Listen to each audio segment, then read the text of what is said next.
Round one, fight!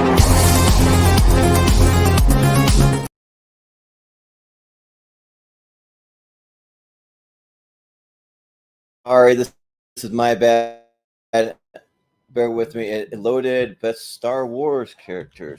So I know we're live, but hang on, it's coming. my bad, but I don't know why it did it, but that's StreamYard for you. You can't really see like when. So this is like some behind the scenes stuff while we're waiting for this, but you can't always see when you're uploading files the whole name. It just kind of will cut it off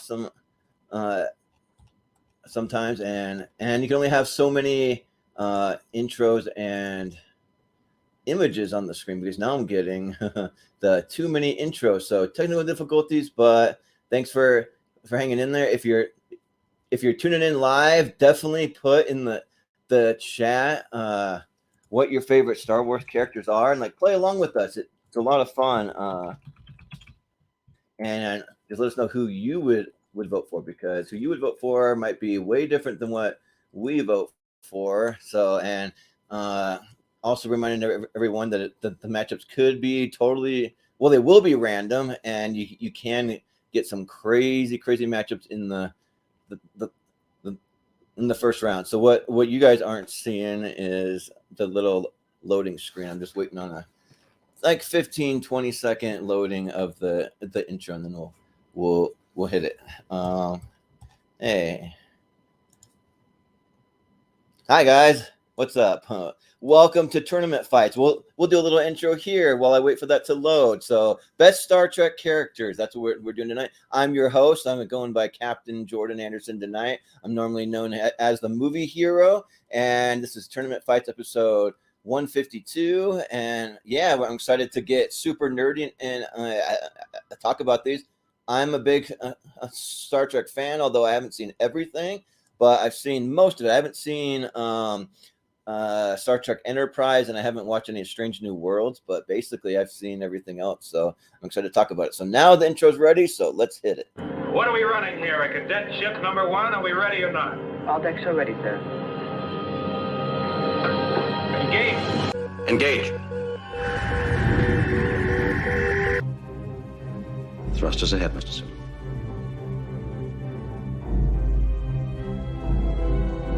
Take us out.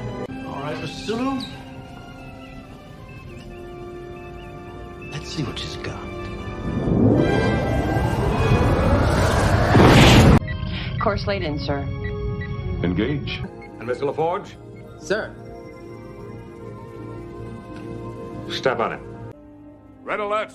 All hands to battle stations. Engage. Make it so. Course laid in, Captain. Warp 6. Engage. Shields at maximum. Warp 3. Engage. Let's go. Take us out. Aye, aye, Captain. Is anybody not ready? Go. Helm, plug in the coordinates. Let's pay a visit. Warp factor 5. Aye, sir. Hit it. Set course for Vulcan. Aye, aye, Captain. Course laid in. Maximum warp. Punch it. Let's fly. Make it so. Aye, sir. Engage. So then, what will it be?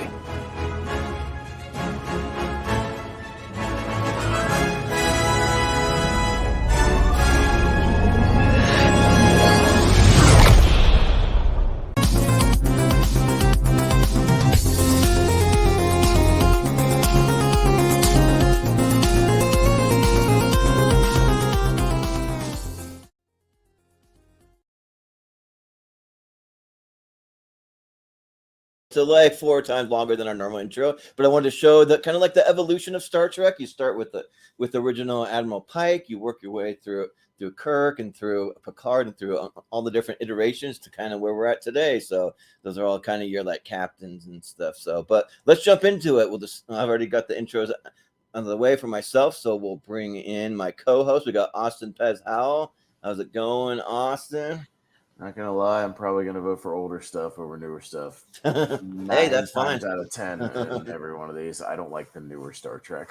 So yeah, I like certain characters because I'm a character-driven guy, but there are some issues that I have with the way that the new Star Trek is done. Yeah, I know. So yeah, but I still watch it because I'm like a big Star Trek fan. So even if it's like bad Star Trek, like I'm still watching it because it's Star Trek. So it's kind of like Star Wars Jedi Fallen Order. I play the game because I'm a Star Wars fan, but I'm not like loving the game. I'll say that. But we'll bring in our couple other people we have here. We got Matt Kearns.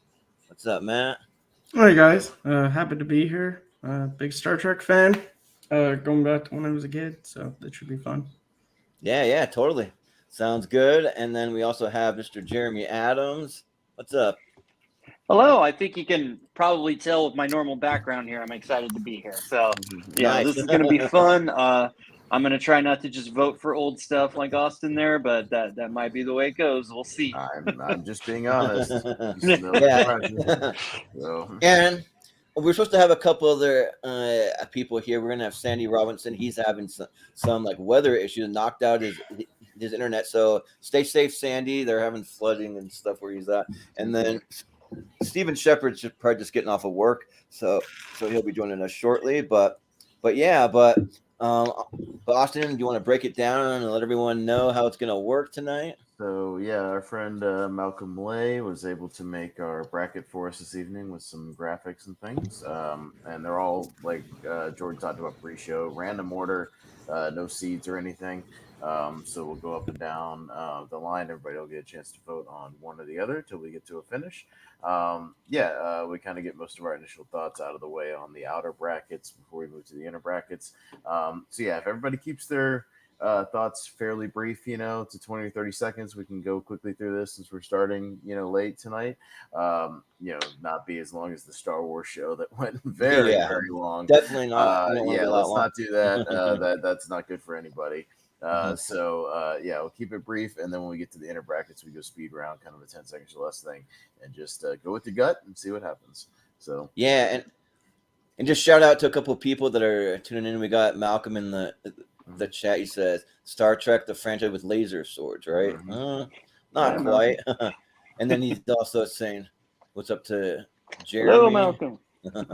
Hey, and then of course we always have Brian Nussbaum tuning in. He said that he's met a bunch of people at Con. So have I. I've met all of Next Generation cast. So yeah, it's fun. So I got my Picard framed over here. Actually, I can grab it quick. It's right here.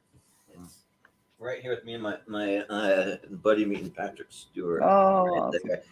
And I was dressed as Gambit for Comic-Con, so I have my cards and all that there. So yeah, it's fun. But yeah, let me bring up the bracket and we'll jump in there. All right. So all right. So go ahead and reveal the first matchup.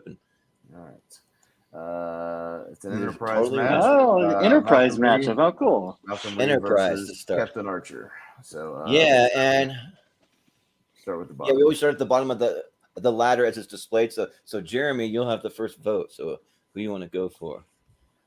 I don't know if I'm starting off with a little bit of an upset off the back but Jonathan Archer is kind of my least favorite captain. I like Scott Bakula, but I never quite fully felt he was a Star Trek captain. I felt he was Scott Bakula. And Malcolm Reed is a really cool character, great engineer. I love his back and forth with some of the characters. So I'm going with Malcolm on this. All right. Yeah, sounds good. Matt, what do you say? It's been a little bit since I watched Enterprise, but I'll give it to Jonathan Archer. Yeah, Austin. I only saw a little bit of Enterprise, and all I know is that people were pissed that the finale of Enterprise was a Next Gen episode. Yeah. So I know that was a lot of people unhappy, but I'll go with Captain Archer because that's all I know from that one, basically. Yeah. Well, at least they got somewhat of a finale, sort of, because it was canceled. So, but yeah, and then of course, yeah, Malcolm says he's gonna vote for his namesake right there. So, and he's also met Marina Sirtis. That's cool. I met her too. We'll talk off a camera, but she said something kind of not so nice to like say it at a comic convention and I was like, whoa, kind of a bitch. But who knows? Like, I could have heard it out of context. I overheard something. I don't know if I was meant to hear it, but anyways, I'm gonna go with Jonathan Archer though, because I like Scott Bakula, and yeah, I have been getting into Quantum Leap lately for the first time, so that's been fun. So yeah, Classic. yeah. So it'll be Captain Archer. Got Guinan from Next Gen. Oh my god! Yeah. Ooh. Okay. That's interesting. Bringing the pain now. Right. Right off the bat. Hey, Yep. Listen. The way we do it, Jeremy, with the randomizer, you could get Kirk and Picard in the first round, and neither one makes. That's true. Yeah. So yeah, that's the way we do it, just to throw things off. So yeah. Matt? So I mean, Matt. Yeah. Yeah, this is a really interesting matchup. Obviously, 7-9 is a more like dynamic character, I guess you could say, throughout Voyager and coming back in Picard and everything. But for me, I'm going Guinan because she's throughout Next Gen and Generations. She's kind of like this really nice voice of reason on the ship for a lot of different characters, but mostly Picard. So yeah, Guinan. Yeah. Austin. Yeah, I like 7 of 9. She's nice to look at, and she's a good character who's endured through Star Trek. But I like Guinan as well, and kind of like what Matt said, I think she's a better counselor than Troy for most of Next Generation, for people to come and just talk to and kind of figure shit out. You know, Troy doesn't do a lot of counseling on the actual show, but but like most great counselors, you go to the bartender and she gives you good life advice. So yeah, I'll say Guinan. Yeah, and I was just gonna bring up two things. First, one, I forgot to mention that the Star Trek episode is part of one of our series that we're doing to determine the best geek character of all time. So whatever makes the Sweet 16 tonight will go into a big championship tournament, face off against Star Wars characters and like Marvel character, DC, and like a bunch of those characters. So that'll be pretty fun. And then also shout out to Malcolm. He's the one that actually made this bracket, but he wasn't able to be here tonight. So appreciate that. Great. So yeah, and this one's kind of interesting because, not to spoil anything for like current Star Trek for anyone who hasn't seen it yet, but so I'm not really going to give, like, it might be like a real minor thing, but 7 of 9 is in Star Trek Picard, and she's moving up the ranks in that series, and there's a little clip at the end of the intro that kind of you see maybe where she's gotten, but so yeah, just like take that for what you will, but still, yeah, like Jerry Ryan's really nice to look at, with being like and also being a former member of the board for 7 of 9, but yeah, Guinan's lived a long time. I don't even know how old she is, but in the series that they say that she lived hundreds of years, and she's got wisdom, she knows things, and yeah, it's Whoopi Goldberg. So let's go with Guinan. Jeremy. Yeah, I mean, 7 of 9 is one of my favorite characters. She's had one of the best arcs in Star Trek.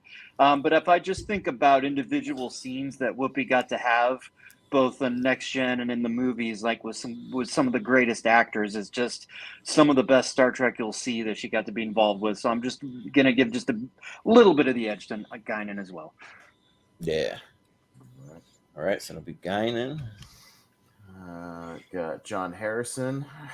This is totally not Khan. Yeah. Versus Quark from DS9. Yeah. So Austin. Yeah, well, because there was false marketing, and I don't like that. And yeah, he's not John Harrison, and he's not Khan either. Like, let's get real. Yeah, I'm gonna go with Quark. He's another fun character from DS9 who runs a good bar. So I'll say Quark. Well, if you've seen Star Trek Kearns, they show the real Khan, and that's the Khan. Or actually, maybe they don't show him, but they show Leonard Nimoy talking about the real Khan. They at least do that. But I mean, Quark. I mean, he's kind of fun to have those characters in there, but the kind of like ones that like to kind of weasel their way out of things and into things and all that. But at the end of the day, they're kind of annoying.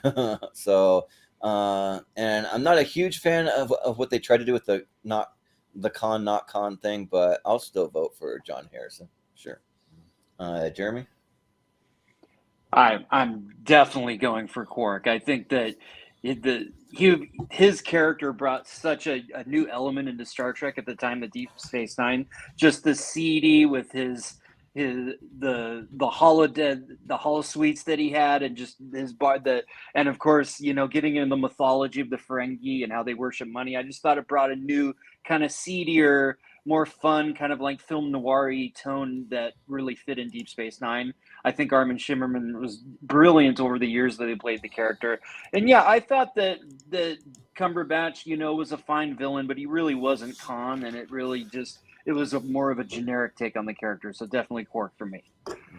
Yeah. Well, Matt, what do you say? I'm going Quark. Just more interesting character, and also I don't like Into Darkness, and one of the things is somehow, despite the fact that Khan was like launched in the 90s, so the stuff that helped and with the timeline would have been well before. So how does he go from a Latino to a white dude? Doesn't make any sense. So yeah, Quark. Yeah. So it'll be Quark. I got Worf and Troy. Ooh, dang. Oh, this one's tough. And is it? Yeah, it's me first, right? Mm-hmm. Shoot. You know what? We got rid of the other hot one with 7 of 9, so let's keep one of them in here. I'll go with Deanna Troi. Like she's an interesting character that I think brings a cool element to Next Generation. Even though he has Star Trek Enterprise. I don't know. I've never seen Enterprise if she like shows up on there, but anyways, yeah, like just having the like Betazoid on there that can kind of sense different things. And I've been actually doing a rewatch of all of Next Generation. I'm about done with season 4, and there's an episode where she loses her Betazoid powers, and like she's like really struggling to feel like herself, and she gets really upset and doesn't know what to do. And then it's pretty interesting, as long as her mom doesn't show up, because her mom is freaking annoying. So yeah, let's go with Deanna.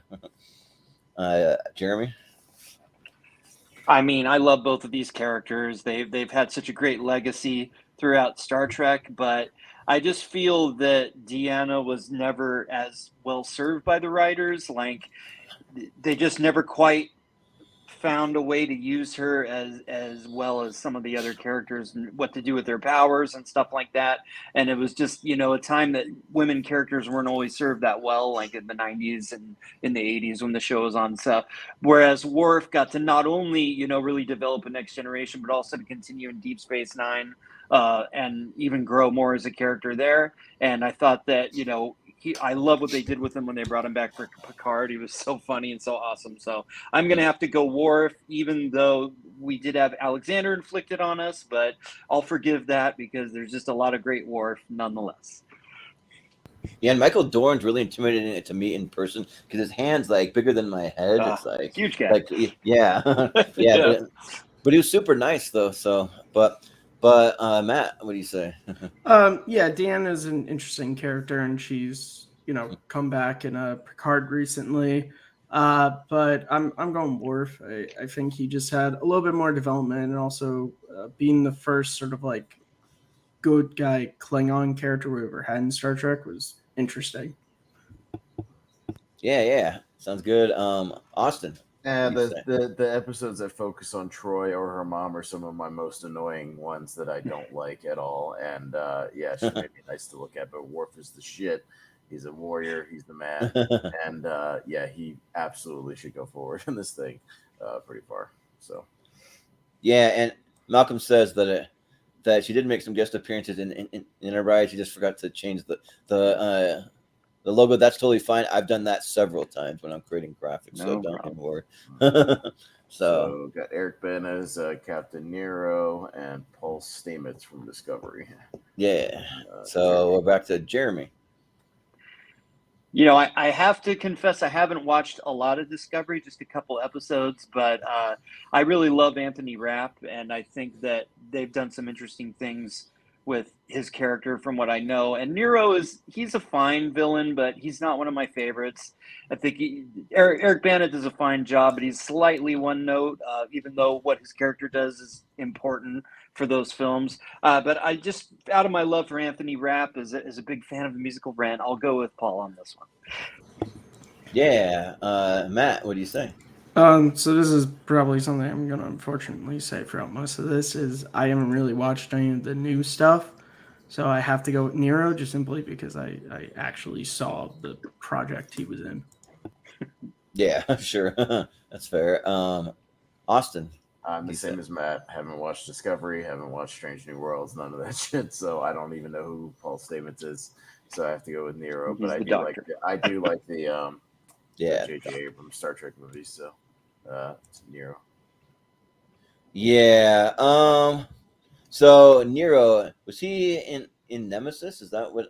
No, it's Star Trek 09. Oh, it is. Okay.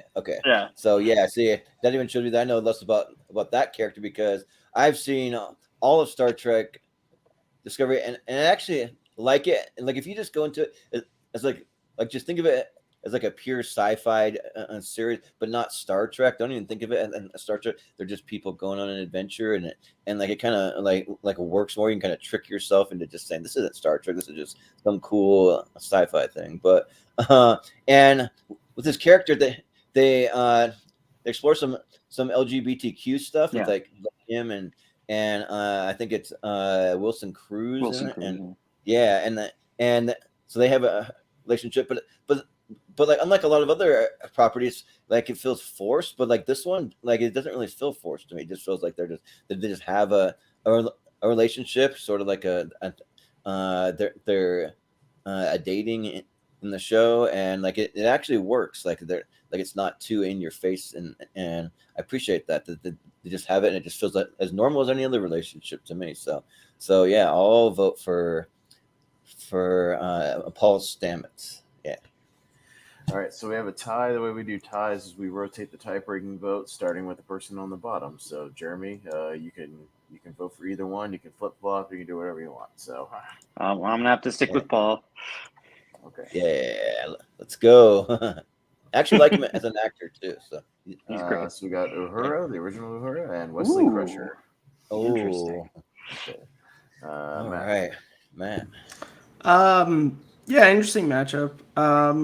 I am one of the people who I don't really hate Wesley Crusher. I know that's like most people do, but I think he in the first like season he served his purpose. He's supposed to be like a wide-eyed like kid who's into all this stuff, but then I actually like how he grows, and even like the delete scene from Nemesis to where he got back into Starfleet. I just like seeing that, and he got back together with Robin from that one season 6 episode.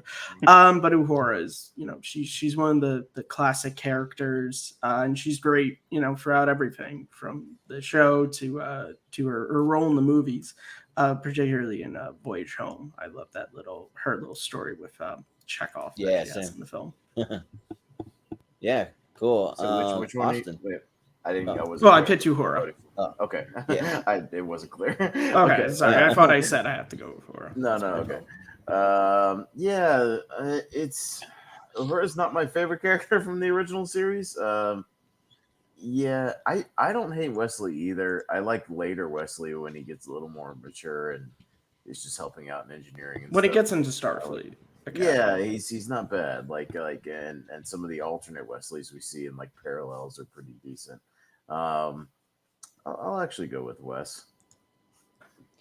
Yeah, so I've actually met both of these actors at some conventions, and so on the show, Nichols, she was nice, like she was fun to meet, but when I met Will Wheaton though, like he was actually like his line, I took a little longer because he was willing to sit down and like have like a minute or two conversation if you have some questions, he'll give you his thoughts on like different things, or like just like answer whatever you ask him. And so my ex-wife, the time that I went with when we met him, he was asking about her favorite episode when he goes away with the traveler, and so he kind of gave us his thoughts on it, and we got to talk to him for a minute or two. So that was cool that it wasn't just one of those kind of things, because like a lot of those conventions are just herding you through like cattle. You just go quick, get a chance to really like spend any time with them. So I thought that was just cool. And he actually signed a board game because he used to have the show called Tabletop that was on YouTube, and he just played a board game and showed you how to play them. And so I got the first one that he ever did called Small World, and I got signed, but I gave it to my ex-wife's son because he was a huge fan, so he kind of freaked out about that. So that was cool. But so I'm gonna go with Wesley Crusher, and I liked him on the show. I never really found him annoying. I've never been like with all that and people that find him annoying. So yeah, I'll go Wesley. Jeremy. Yeah. So we're including is this just OG Star Trek Uhura, or are we including like the Abrams? No, I think she's a separate. Yeah. One. Okay. All right, then I'm actually gonna. I think we're gonna have new Chris Pine Kirk, and then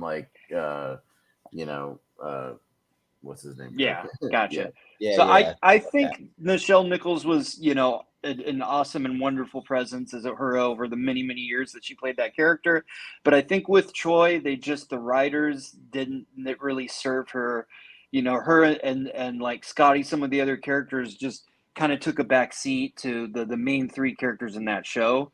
So as much as I love her, I just feel like Wesley was a more integral part of the story more often, and I love kind of the growth that you saw from him, and just the fact that we got to see a kid in Star Trek. I mean, I know a lot of people are annoyed by it, but I was a little kid at the time that the show was on, so that was like kind of an endpoint for me. And I think there's some great Wesley episodes. That some of the byplay with him and Picard there's some wonderful episodes there, so I'm gonna go with Wesley. Okay. Yeah. Got Chekhov, the Anton Yelchin Chekhov, and Gabriel Lorca from Discovery. Once again, I'm first. I don't know who Gabriel Lorca is because I don't watch Discovery.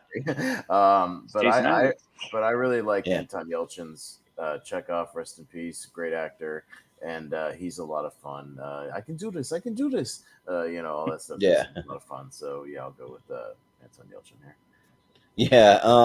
Yeah. So Gabriel Lorca is one of the first of many captains that they have there, because that's one of the thing that they keep switching out captains every so often, and so it gets a little confusing because they're in different timelines or like different like they go through a multiverse stuff, and there's like different captains. You got like Michelle Yeoh, and you got him, you got Pike, Pike comes in. So I think though, or it's whoever Anson Mount plays. Maybe it's not Pike. I can't remember his name, but anyways, and like he is good, but Chekhov is awesome, and what happened to Anton Yelchin was like really tragic. Like died way too young. He was a great actor, and he played the Russian officer really, really well. I really liked what he did, so I'll go with Chekhov.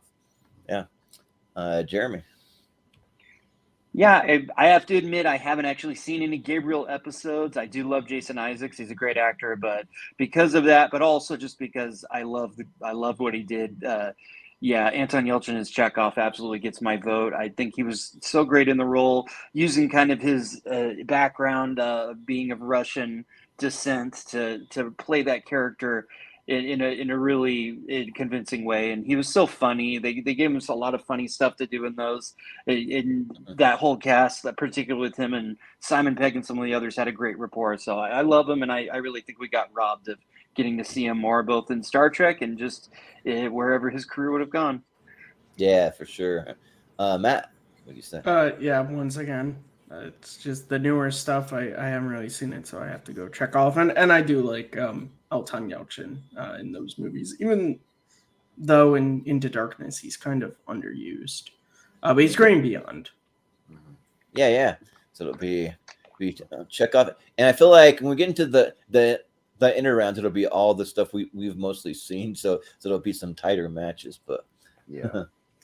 Strange New Worlds Pike versus Next Gen / Deep Space Nine Chief O'Brien. So yeah, it's kind of both. Yeah, he's both. Yeah. This was kind of interesting because I really like Anson Mount. Like, I think he's a great actor.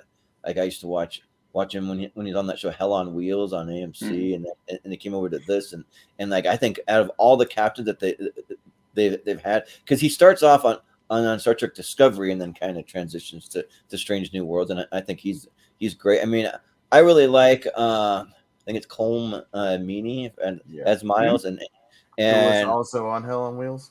Yeah, he's also that's right. Yeah, they're both, and like he was actually great on the Hell on Wheels. He played a good villain, but I really like him. I just don't really think he was like he was like a supporting character to the point where you could almost call him like a guest star, but like he was on some episodes. He had a couple where they focused on him, but it wasn't much. So I'm actually gonna go with a Pike. For anything on newer stuff, I'll be one of the guys to kind of champion some of the newer stuff. I haven't seen it all, but I've seen what Anson Mount's done, and he's great. So I'll go with Pike. Jeremy. I've seen a couple episodes with Pike, both on Discovery and Strange New Worlds. I think that Anson Mount's great.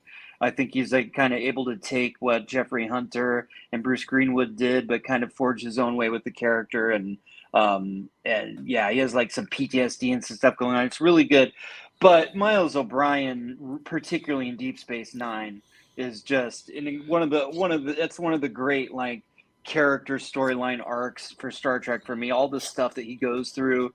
The writers used to have an edict when they were running out of ideas on Deep Space Nine that just make Miles suffer. So they would just put him through the ringer all the time. And there's some really great episodes came out of that. And his whole arc of the friendship with him and Dr. Bashir is just one of my favorite relationships in Star Trek.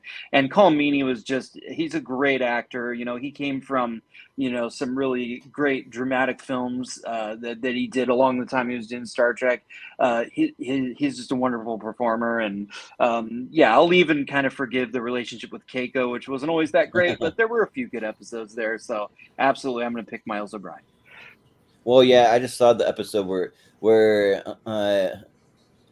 Keiko and O'Brien get married, and like Data's trying to figure out what marriage is all about and why it means anything. So but I guess Data's Day. That's a good one. Yeah.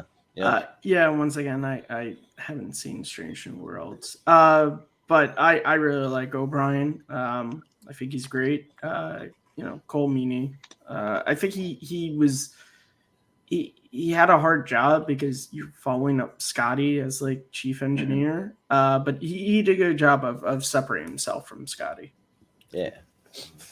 Yeah, sounds good. Austin. Yeah, haven't seen any of Pike. Strange New World. Sorry, this is what it is. So I like what they did with Chief O'Brien. I always liked him when he would pop up on Next Gen, and that they gave him and Worf a lot more to do once they got to Deep Space Nine was really good. So I'll go with O'Brien. Yeah, and in the comment section, Malcolm just put out Jason Isaac. He's been in like just about everything: Star Wars, Star Trek, Harry Potter. He's done it all. So yeah.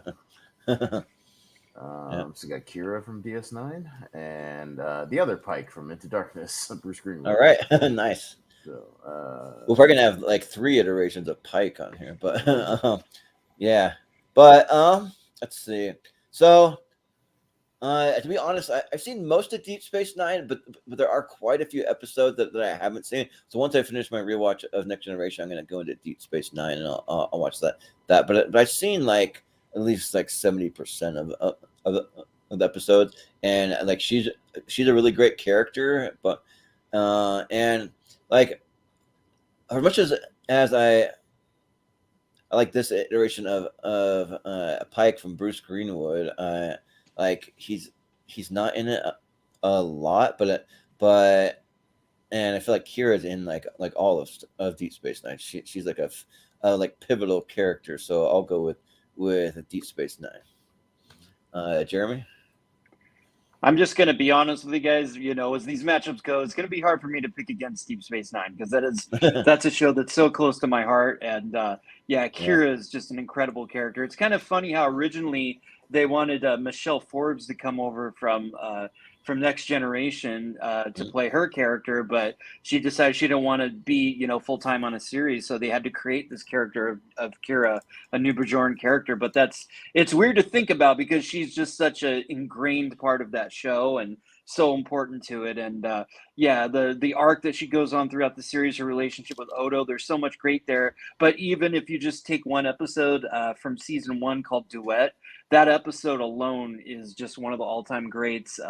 With her character and a guest actor Harris Yulin and all the stuff, the serious stuff that episode gets into about war and everything. It's just incredible stuff. And I really like what Bruce Greenwood did with Christopher Pike. I think that his relationship with Kirk and that is really good, but it just does not have the resonance that you're going to get from 7 seasons and what a character can go through there that's that well defined. So Kira for me.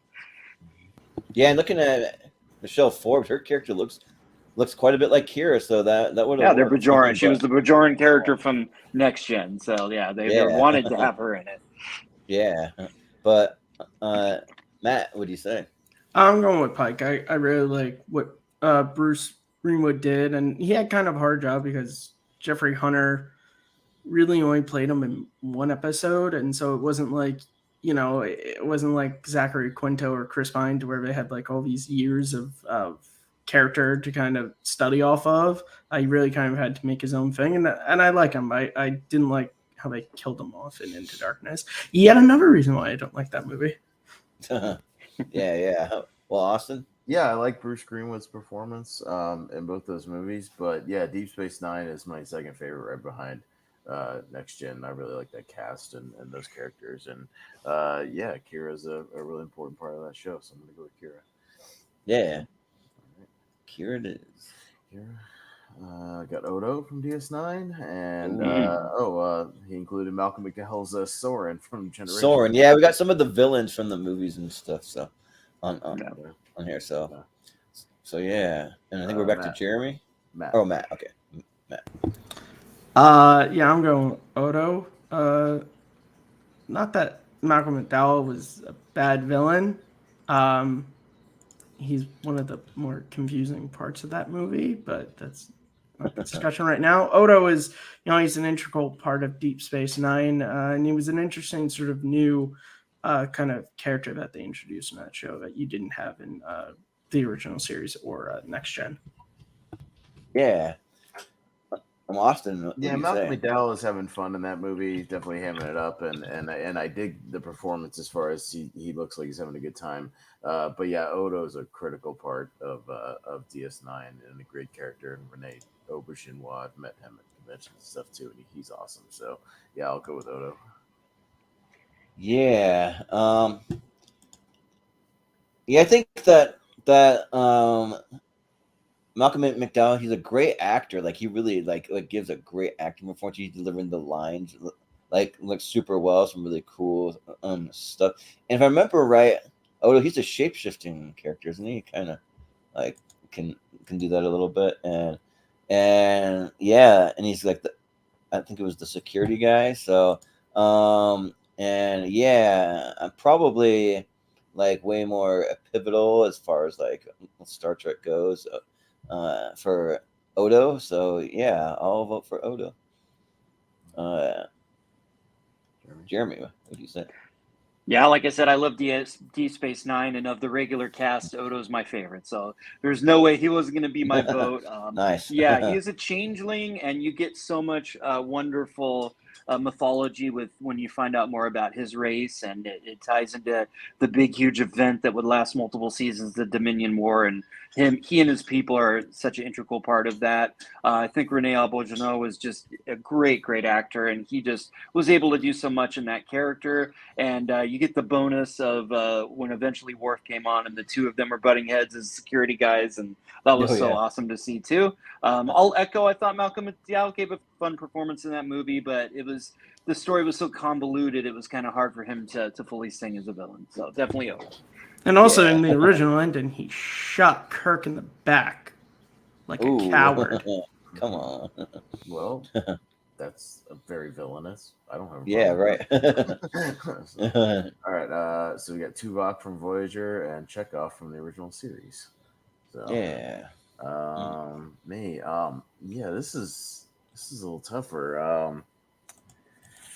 Because they're both solid characters. I think I'll actually vote for a Voyager character here and go with Tuvok. I like that actor. I can't remember his name, but I like that character Tim a lot. Russ. So yeah, Tim Russ. Yeah, I'll give it to Tim Russ and Tuvok. Yeah. So, one of my uncles, he's a screenwriter and he writes also comic books and stuff, and he works at he's one of the head guys for Salt Lake Comic Con. He lives in Utah, but he worked on a movie with Tim Russ, and said he was a really cool guy. So that's cool. And yeah, like I really like his character, and I believe from like what I saw, I only saw it in a clip because I haven't seen all of Picard, but I believe he shows up in Picard. So yeah, and then Chekhov's good, but I think I just kind of resonate with Tuvok, because we get into more Star Trek Voyager characters. I've seen that series through all entirely twice, so I'm a little more familiar with that. So I'll go Tuvok. Jeremy, what would you say? Yeah, I really love Tuvok. I think that, Spock was a character who was half human, gave him a little bit of a different vibe. But when Tim Russ was hired to play the Vulcan on Voyager, we didn't really have one on the previous couple seasons. So they're bringing the Vulcans back to be a big part of the show. And he was full Vulcan. And I just think he really tapped into who Vulcans are and how to portray that, and the fact that you find out he had a family and children, and just finding out more about the dynamics of all of that. And I just thought that as the first officer to Janeway, they had such a great rapport too. So I think he's one of the more underrated characters and performances. I love him. Chekhov, I mean, he was great. He's iconic, but again, I just think the supporting cast they didn't get to do as much in the original series. It kind of focused more on those like main three characters. He did have some great stuff in the movies, particularly Voyage Home, and I do love the character, but I'm just going to give the slight edge to Tuvok just because of what it did for Vulcans, and just the fact that he was really the second lead in that show and got to really do so much there. Yeah. Sounds good. Matt? I have to be honest, Voyager is probably of the sort of classic shows is probably the one I've seen the least of.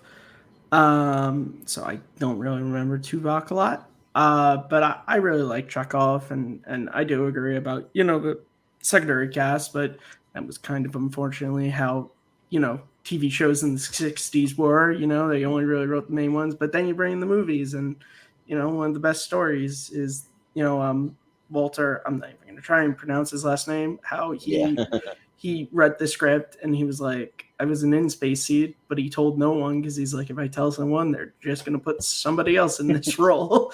So I'm going Chekhov. Okay. Yeah. Sounds good. But it'll be Tuvok. Tuvok, yeah. Got Captain Kirk. Oh no! How dare you do this to me, randomizer? Yeah. Oh. Dang. Yeah, sometimes the randomizer can be brutal. Yeah, I told you it could get rough in the first round. Jordan. Me first. Oh, this one's tough. Yeah, because one of the Comic Cons that I went to, I'll make this story quick. So I was walking around trying to decide who I was going to go get some autographs from, and they had William Shatner there, but it was like a 2-hour wait in the line to meet him. As a big line that wrapped all around the building. And then I was just walking by some of the other, but they're supposed to have Carrie Fisher there, and she just comes walking out, and there's no line there because she came out unannounced. Like they had certain times they were gonna be there. So I'm like, oh, cool. So I just went up and I met Carrie Fisher, and then I was like, yeah, I'm not gonna wait in that 2-hour line. No, I'm good. so yeah. So I met her, so that's cool. But yeah, I just think Captain Kirk's got to be like one of the most iconic and like influential people in all of Star Trek. Like he's like I've heard mixed things about William Shatner himself of people who have met him, but I mean, as far as Star Trek goes, he's awesome. So is Sisko, but I think Kirk for me edges him out, so I'll go Kirk. Jeremy, what do you think? Yeah, I mean, I love Sisko. I think he's was such an amazing anchor to DS9. The fact that he became like this ambassador to an otherworldly race and was kind of like in between the two worlds of the human world, and that it was just such an interesting, different way to take your main character in your show and his relationship with his son. And there's just so much great there, but it's Captain Kirk, it's William Shatner. I mean, it's like maybe the number one icon of Star Trek, probably tied with Leonard Nimoy as Spock. It's just what he really created, what the starship captain is, what the captain of the Enterprise is. He really kind of paved the way on, how you lead and how you make tough decisions and think outside the box, and the rapport that he had with Bones and with Spock, and just that trinity of those three characters and how they related. It's just hard to beat. And then to see even, more progression of him in the movies, particularly like Wrath of Khan with his son, and then in Undiscovered Country with dealing with the rage he had with the Klingons. There's just so much great stuff there, and it hurts me a lot to ever go against Sisko, but yeah, Kirk is the icon. Yeah. Well, we also have one more person here. We got Steven. Hey, there we go. He's getting off of work, so hey. Yeah, and I broke my phone, so I wasn't able to. I wasn't able to get home the way I was going to get home. Oh, dang, that sucks. But we'll come back around to you, Steven. Well, we're on Matt. What do you think here? Yeah, William Shatner's Captain Kirk is my favorite character out of all of Star Trek. I think it's debatable between him and Leonard Nimoy, but he's the voice of the intro of every single show. He set the standard, and he set a very high standard that no captain since has been able to pass for me. Sisko is really good. He's interesting, but Kirk is number one. Yeah. Austin. Yeah, I hate to vote against Sisko. If he would have gone up against damn near anybody else, I'd probably vote for him. But Kirk is maybe one of the most recognizable and iconic characters in TV history, realistically. So, I got to go Kirk. Yeah, and also we do a poll. When we get to the Elite Eight, we're going to throw it over. We run the Schmodown Friends and Family group on Facebook, so we'll be voting on Elite Eight. There may be some questions like, where's Sisko? Not going to didn't make it, but I mean, that's the matchups that we were given. So, but I already voted, so we'll go to Steven. What who are you going to go for here? I mean, if it was Chris Pine's Kirk, maybe I would vote for Sisko, but definitely not Shatner. Yeah. So Kirk sounds good. General Chang, Star Trek 6, and is that supposed to say Michelle Burnham or Mike? No, it's Michael Burnham. It's Michael. Really? It's Michael. Oh, okay. It's a female character, but they name her Michael. It's kind of interesting. Yeah. Okay. All right, Jeremy. Or I'm sorry, we'll go to Steven actually. Since he's here. Yeah. Yeah, that's the actress who plays Sasha on The Walking Dead, right? Yeah. Yeah. I like the actress in that show, but I've never seen Discovery. So, and General Chang is one of the best villains of all Trek. So I'll go with Chang. Yeah, I don't want to try to remember her real name. It's something green. That's all I know. Sonequa something. Sonequa, yeah. Yeah, but Jeremy, what do you say? You know, I've only seen a couple episodes of Discovery, and the Michael character was a little annoying to me in what I saw. From what I've heard, her character grows and develops as the show goes on, but I just wasn't totally sold from what I saw. And General Chang is one of the great, I mean, you said it, Steve, one of the great Star Trek villains. Christopher Plummer, one of the greatest and most accomplished actors to ever be in Star Trek. And just him playing that Klingon general, throwing out Shakespeare quotes, it's hard to beat. And yeah, so definitely General Chang for me. Yeah. Matt, what do you say? Yeah, to be or not to be, that is the question, Captain Kirk. Yeah, Chang. He was, I think, out of the original series movies, and probably just all the movie series, he's probably second only to Khan when it comes to the villains, and that's there are some great villains like the Borg Queen and everything, but Chang is, he matches wits with Kirk throughout the entire movie, and he really puts the original crew, to their breaking point in that movie, and he comes this close to winning. Again, haven't seen Discovery, but I feel like even if I had seen Discovery, I would probably still vote for General Chang. Yeah.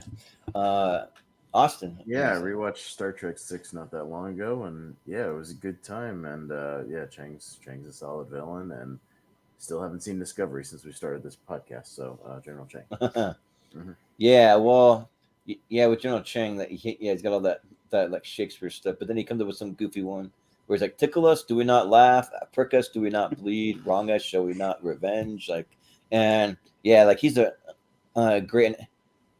I'm pretty new to some of the OG Star Trek movies. I discovered a country I just saw about like 4 or 5 months ago for the first time. I was a holdout on some of them. I saw, for some reason, The Voyage Home right when it came out, but then like all the rest of them I didn't see for years. But Michael Burnham in the first season of Discovery, their character's very annoying and just kind of I don't even know what they're even doing. Just kind of bad writing for her character. She's just kind of trying to like make up for mistakes she's made, and it's weird. But then she gets better. She gets way better. So I'm gonna go with General Chang. He's great. So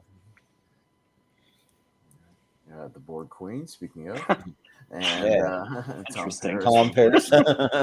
Oh man, interesting match. So Jeremy. And whose turn is it? It's me. Jeremy. Okay. Oh, okay. Jeremy. Hi.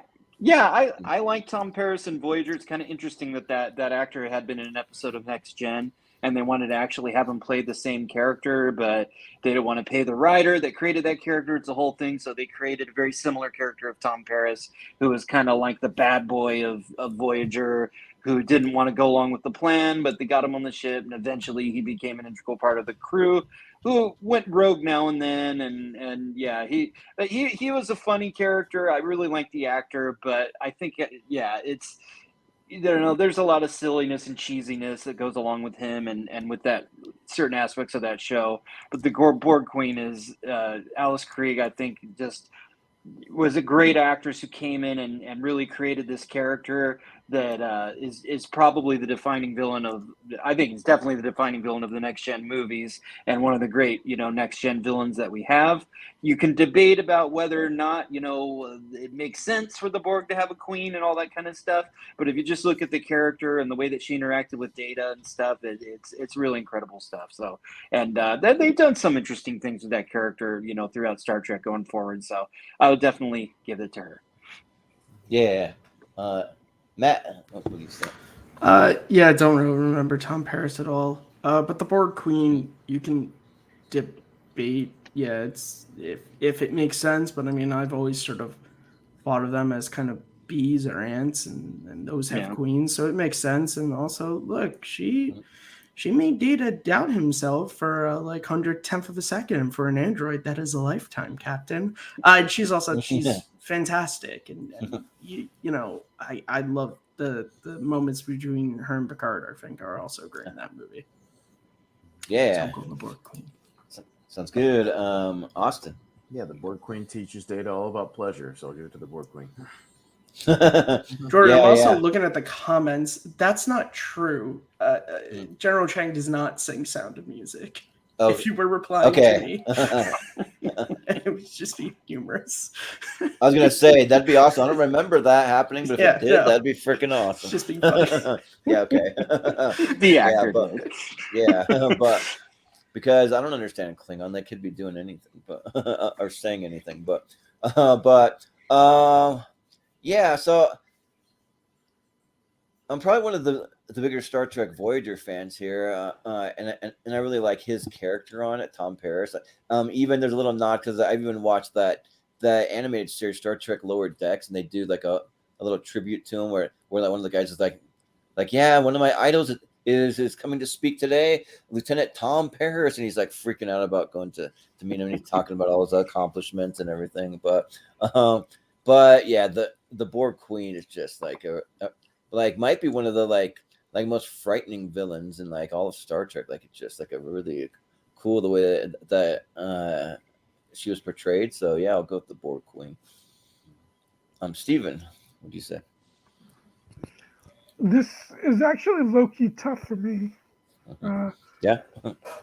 It's funny, when Voyager first aired, I wasn't a big fan, but watching reruns of it on the Heroes and Icons channel, I actually grew to like it a lot more. And Tom Paris is awesome. So yeah. Just so that it's not a clean sweep, I'll give Tom Paris a vote. Yeah. Sounds good. Got John Cho's Sulu and Enterprise Sato. Who's Sato? Yeah. Matt.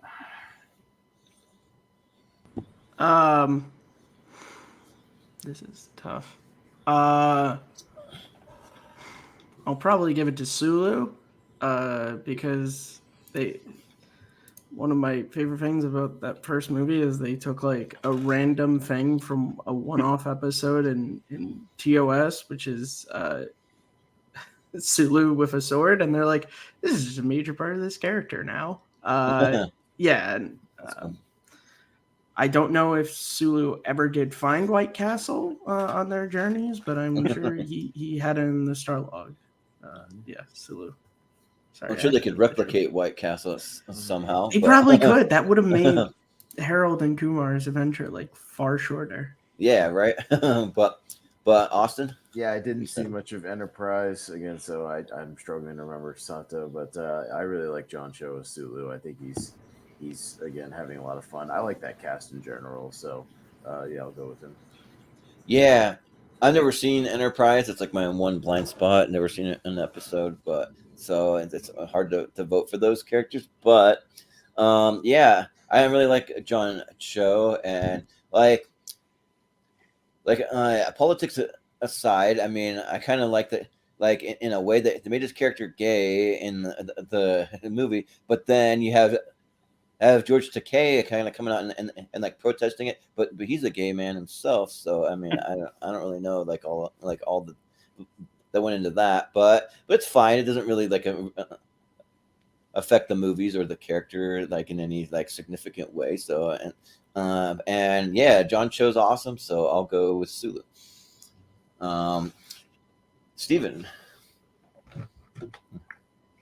Enterprise, like Voyager, is a show that I grew to appreciate more later on. But I got to admit, I don't really remember. Yeah. So I'll go with Sulu, with John Cho Sulu. Yeah. Jeremy. I think I'm in the position of being the guy to stand up for Enterprise here. I think that show's a little underrated. I do like it, and I think Hoshi is an interesting character because she was just kind of like a nerdy person that got brought in to be on this ship. She really didn't feel that she should be on a starship or be on these missions, but they were just kind of starting off their trek into space for the first time, so they needed somebody who was like a genius with languages to try to contact other aliens and help them because they didn't really have the translator figured out yet. So, and I just think Linda Park was a really really likable actress and really good. So I'm actually going to go with Hoshi, be the one voice standing up for Enterprise here. I think John Cho was a really good Sulu, but he just never really got up to George Takei levels for me. I think he was kind of like aping George Takei, not quite getting there in my opinion. So that I'll go with Hoshi on this one. Yeah. But it'll be. I mean, I like John Cho. Enterprise too. I just don't remember her. Yeah. Okay. Oh, speaking of Sulu, Yes, there he is. Oh, Yeah, I know this one's tough. I don't know how to This is a pronounce hard the name one. from Voyager, but yeah. Chakotay. Chakotay. Yeah. Chakotay, okay, yeah. Yeah, again, I'm only a casual Voyager fan. I recognize the character, but yeah, I think I got to go with George Takei Sulu, and I really liked when he ended up in the movies captaining his own ship. He was a lot of fun, so I'll go Sulu. Yeah. I think here I'm going to show some love for Chakotay because I think he's a really awesome character. He's a Native American guy, and so you get some of that Native American vibe in the throughout the shows. He's the first officer, and he's a really great job. I mean, if you're comparing to any other first officer, you're not going to live up to Commander Riker in my opinion, but he kind of has like a slight vibe of that sort of. And yeah, I thought he was a really cool character, so I'll show him some love. Let's go with Chakotay. Steven. Mm-hmm.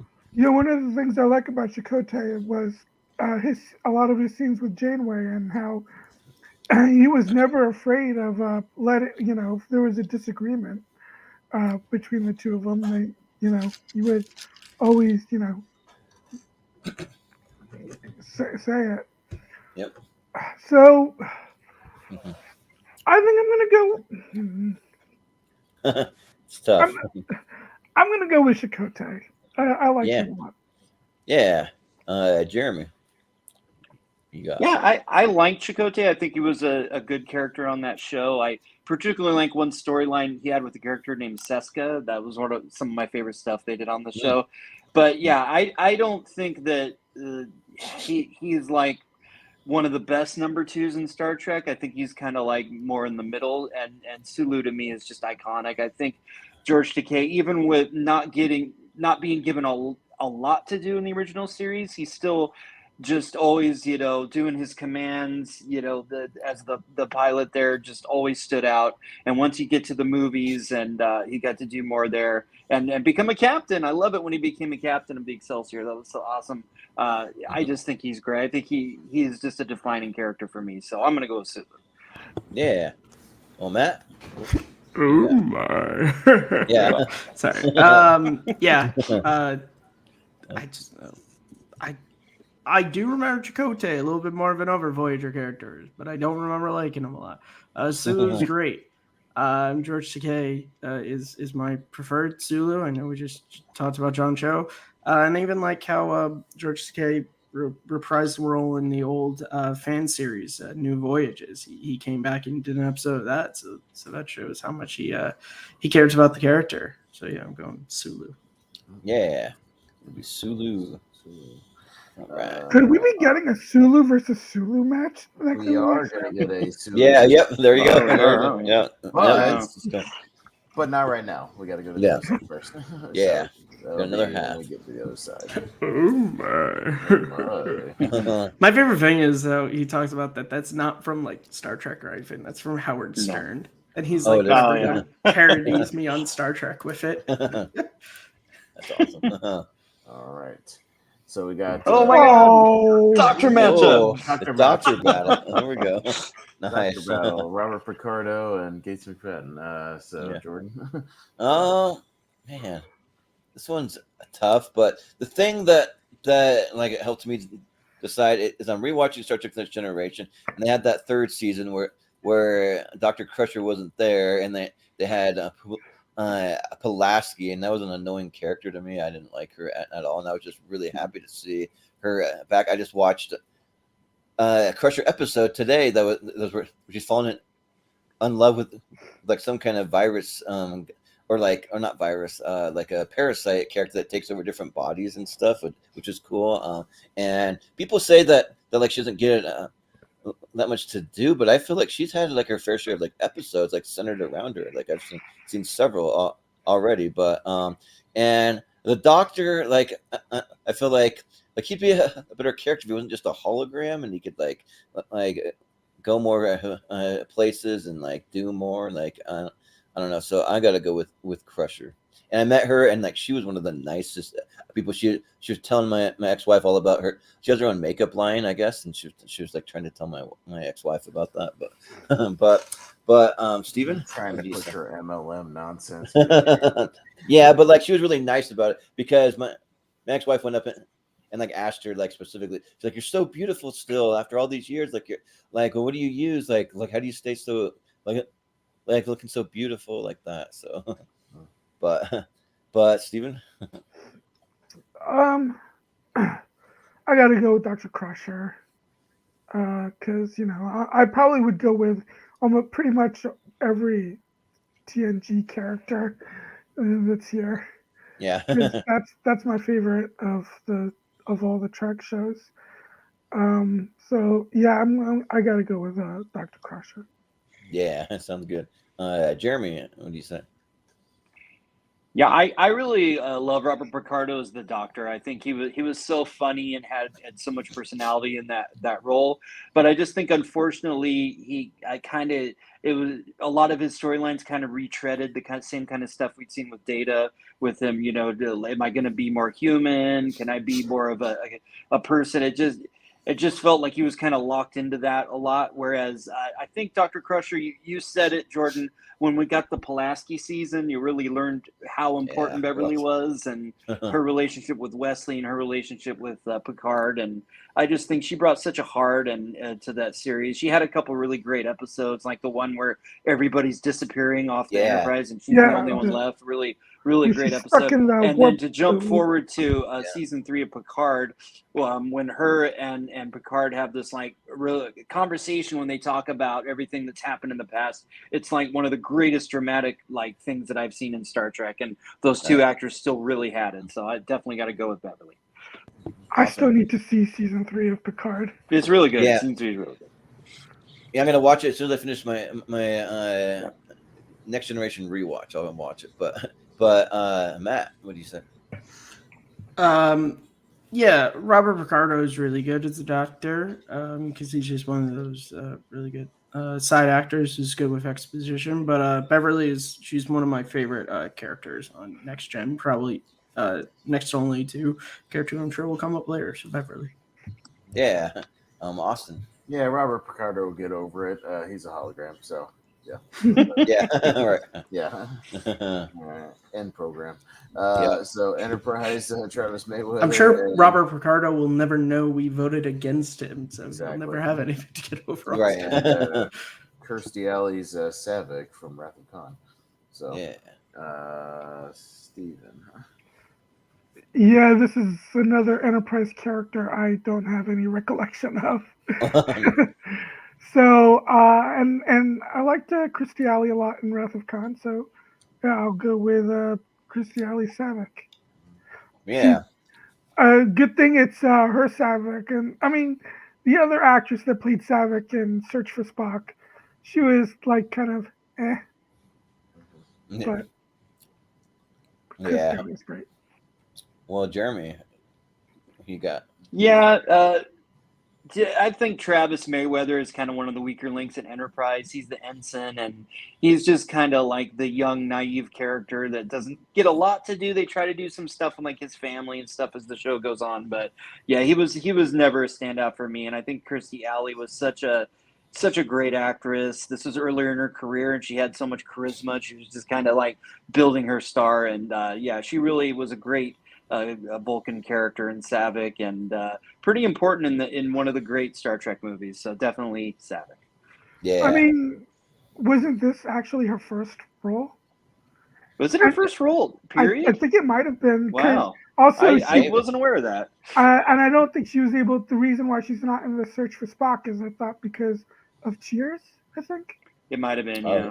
Okay. Yeah, that makes sense. But But Matt, what do you say? I do believe it was at least her first film because I believe the opening does say introducing Kirstie Alley. Yeah, definitely. I'm not sure if Cheers prevented her because I feel like she wasn't even on Cheers when they were doing. Feels Search like for it Spock. might That have was still like been Shelley Long, but who 80 knows? or Yeah. 84. Yeah, she came later on. Yeah. In the series, yeah. But yeah, Saavik. I'm going Saavik. I like both of the Saaviks that we get in what you call it in the original series films, and I like the fact that Kirstie Alley was smart enough to tell Nicholas Myers that Saavik would never betray Spock, so that's why Saavik is not in Undiscovered Country like they originally wanted. So Saavik. Yeah. Well, Austin, I'll go with Saavik. That Mayweather character looks like the Galaxy Quest kid. So I think that's similar, what very going similar. for. yeah. Yeah, yeah. Like I don't know anything about Travis Mayweather, and I was also late to seeing Wrath of Khan. I did see that one about a year ago, but and like back then, like Kirstie Alley would have been a new actress to everyone, but for me, I'm watching it and I'm thinking, man, like she kind of takes me out of it because here's all these actors in the Star Trek movie, and then there's Kirstie Alley there that's with them, and it kind of made me feel like there's someone that's kind of like I don't know, just stands out, kind of like took me out of it, sort of. But at the same time, like she was still really good in the role, and I don't know anything about Mayweather, so I'll go Saavik. And we got Janeway and Tasha Yar. Ooh. All right. Jeremy. Yeah, I think, clearly they had trouble with Tasha Yar's character. She didn't last all the way through season 1 of Enterprise, but I liked Denise Crosby a lot, and when they brought her back in season 3 for the great episode that she was in, that was awesome, and it was a way to pay homage to one of the original characters in the show. But yeah, Tasha she's just not going to be up there with Janeway. Janeway, I think, is, a really important character in the history of Star Trek, being the first female captain, but also being, a really tough as nails sort of character who was in a really tough situation, being stranded in the Delta Quadrant with half of the crew being Maquis, who weren't part of the Federation, and trying to hold it all together. And I just think that Kate Mulgrew brought something to that character and developed over the years. And I think eventually in season 4, bringing in 7 of 9, even really developed some aspects of Janeway even more, and that kind of motherly relationship there. So definitely Janeway for me. Yeah. Matt, what do you say? Yeah, I've never really been the biggest Janeway fan. I think it just more extends to the fact that I just really have never gone back to Voyager. But Tasha Yar, I'm really giving it to her just because of Jeremy mentioned it. Yesterday's Enterprise, which is one of the best episodes of the series. So simply based off of that, because I think her and Christopher McDonald are wonderful in that episode. Yeah, I forgot about Christopher McDonald. Yeah, he's good. But Austin, what do you say? I would have voted for Tasha Yar. She would have lasted more than a season and a half. But yeah, I think in this case, I got to go with Janeway, who is a really good captain, even though Voyager's not one of my favorite shows. I think Kate Mulgrew is awesome, really good. So I'll go with Janeway. Yeah. I mean, I thought Tasha Yar was okay. They had the one episode where they made her look all sexy or whatever, and then they also she supposedly like slept with Data or something. I don't know like what happened there, but yeah, that was in that really strange like horny episode of the first season. Yeah. Jordan, they were intimate. Yeah, right. Measure of they were intimate. Yeah, but and then Janeway, like, I mean, I like her a character. I just don't know like how much I bought her as a captain necessarily, but Kate Mulgrew, I guess she's in that new Star Trek animated series, Star Trek Prodigy, because like she has a lot of love for that character. She wanted to come back and do more with her character. She kind of campaigned for it, but and yeah, this one's kind of a toss up, but I think I'll give it to Janeway. But I did just watch, well, like not too long ago, they have an episode where they go to the planet where they have Tashiar's sister there, and there's like a whole thing, and she's kind of close with Data because of her sister, but then you find out something, maybe she's double crossing them and all that kind of stuff. So yeah, but I'll go Janeway. Steven.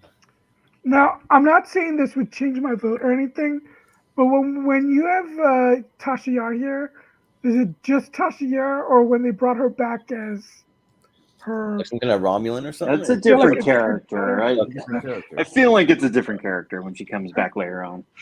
Yeah. Okay. Yeah, that always confused me. Yeah. But I like Tasha Yar, and I actually really liked also the episode where she dies. Skin of Evil, I thought was a great episode from season 1. Yeah. And along with, of course, season 2's Yesterday's Enterprise. Of all the captains, to be honest, Janeway is probably my least favorite. But she is a more important character, I guess, overall than Tasha Yar. So I'll go with Janeway. Yeah. Be Janeway. All right. I did meet Denise Crosby. She was super cool to meet. Got Trip Tucker and Unichin Riley start New Worlds and Enterprise. All right. Matt. This is tough because I have not seen Strange New Worlds, and it has been so long since I watched Enterprise. I'm gonna go with number 1 simply based on the fact that Rebecca Romain once played the role of Sarah Connor in Arnold's super fantastic musical of Terminator 2. Ooh, that is a Mad TV reference for anybody who didn't get it. Oh, okay. Nice. Everybody look at that sketch. It's great. It has nothing to do with Star Trek, but they're both sci-fi franchises. It kind of works. I've been going back and watching some Mad TV. Like I posted, they did like a weird Memoirs of a Geisha with Bobby Lee that I posted on Facebook, but it's pretty good. But Austin, I don't know who either of these characters are. Jeremy, which one should I vote for? Which one's more important? One of these was married to Uncle Jesse from Full House, and it's not Trip. Okay. In real life, not in any in Star Trek, yeah. We know yet. Who knows? Strange New Worlds. All I can tell you is Trip is the best part of Enterprise, but does that beat a number 1? I don't know. Guys, if John Stamos shows up in Strange New Worlds, I will tell you, I will binge the entire series. That'd be awesome. His Disney show got canceled. Paramount, pick him up. The Riley chick is hot, so I'll vote for her. I got nothing else. I don't know who these characters are. Yeah.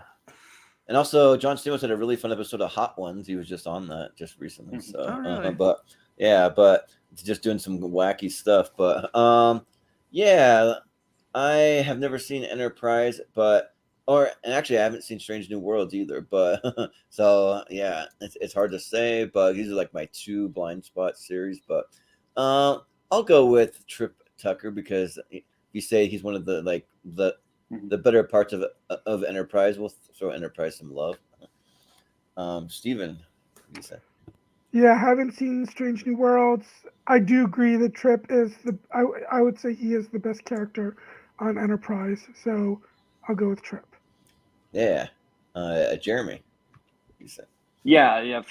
For those that haven't seen Enterprise, Trip is the engineer. He's just a really outgoing, funny, charismatic character. Ultimately has a really great relationship with the Vulcan officer T'Pol, and I just think the actor brings so much of that character. I think he kind of outshowed Scott Bakula, and that's not that easy to do with the Quantum Leap guy. So I love him. Yeah. I've seen a little bit of Strange New Worlds. I do think number 1's a great character of Unichin Riley. That was originally played by Majel Barrett, so there's some history there, and I think she's a great actress. But I just think Trip he really makes a lot of Enterprise more enjoyable. So I have to go with Trip.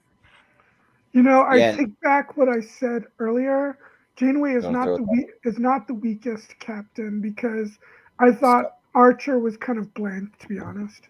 Yeah, he's kind of on the bottom for me. Yeah.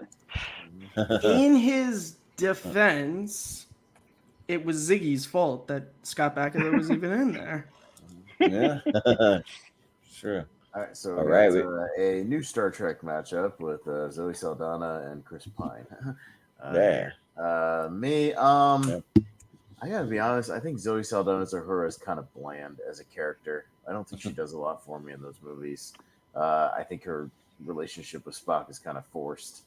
But I really like Chris Pine as Kirk, and yeah, no, he's different than William Shatner, but that's kind of the point. And I think he's got a ton of charisma in the role. He's a lot of fun to watch. So I'll go with Kirk. Yeah. I'm actually right there with you, Austin. Yeah, like I don't really care for Zoe Saldana's Uhura. I think she doesn't really do much for me. Kind of just bland and that. But yeah, Chris Pine as Captain Kirk's awesome. I think he does a great job. He's just got a lot of charisma. He's got those piercing blue eyes. He's just like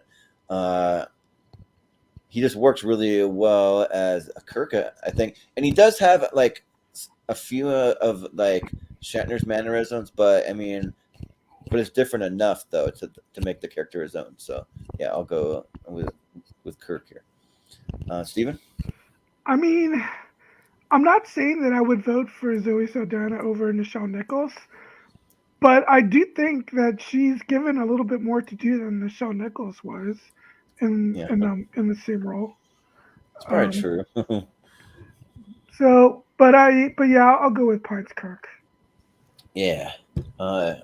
Jeremy, what do you say? I'll actually defend Zoe Saldana Uhura. I think she's pretty great in those movies. I think she brings some heart and vulnerability to that character that makes it a little more distinct and her own. But yeah, I mean, what a tall order Chris Pine had trying to take on like maybe the most iconic character of Star Trek and particularly iconic actor in Shatner and make it his own. And I thought he knocked it out of the park. I think he's great through all three of those movies. And he just has that Chris Pine thing that is just so enjoyable and fun to watch, but he does embody that character well. So definitely Pine. Yeah. Matt, what do you say? Yeah, if we were just talking about the first movie in the Kelvin timeline, this might be a different discussion.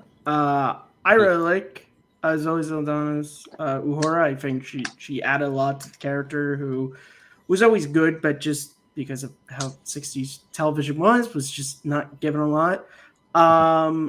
Pine's Kirk in the first movie and the third movie is good, but I absolutely despise how for like the first half of Into Darkness, he's like bored with being in space. I'm like, that's not Kirk at all. And so because of that, I'm going with Uhura.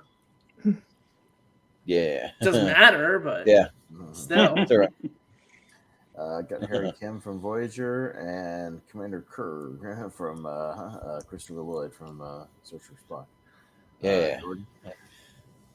So I actually have a couple blind spots in the original Star Trek movies, and that's Star Trek 3, and I believe it's Star Trek. Their seventh one, whatever the last one is. But with the OG, there's only 6 with the original crew, unless Generations is weird because you have 3 original characters that are in it. But. Yeah, so like those are my 2 I haven't seen yet. So I haven't seen this one yet. I need to, but I just didn't want to see a movie without Spock in it. So I kind of waited. I'm like, oh, like I want Spock there. So Spock is there at the end. Yeah. Like I know that they eventually find spoiler, Steven, for like nearly 40-year-old movie. Right, but yeah, like I think Harry Kim's all right. Like he's not a character that I'm like over the moon about, but I think that he's interesting enough. So I'll vote Harry Kim. Steven?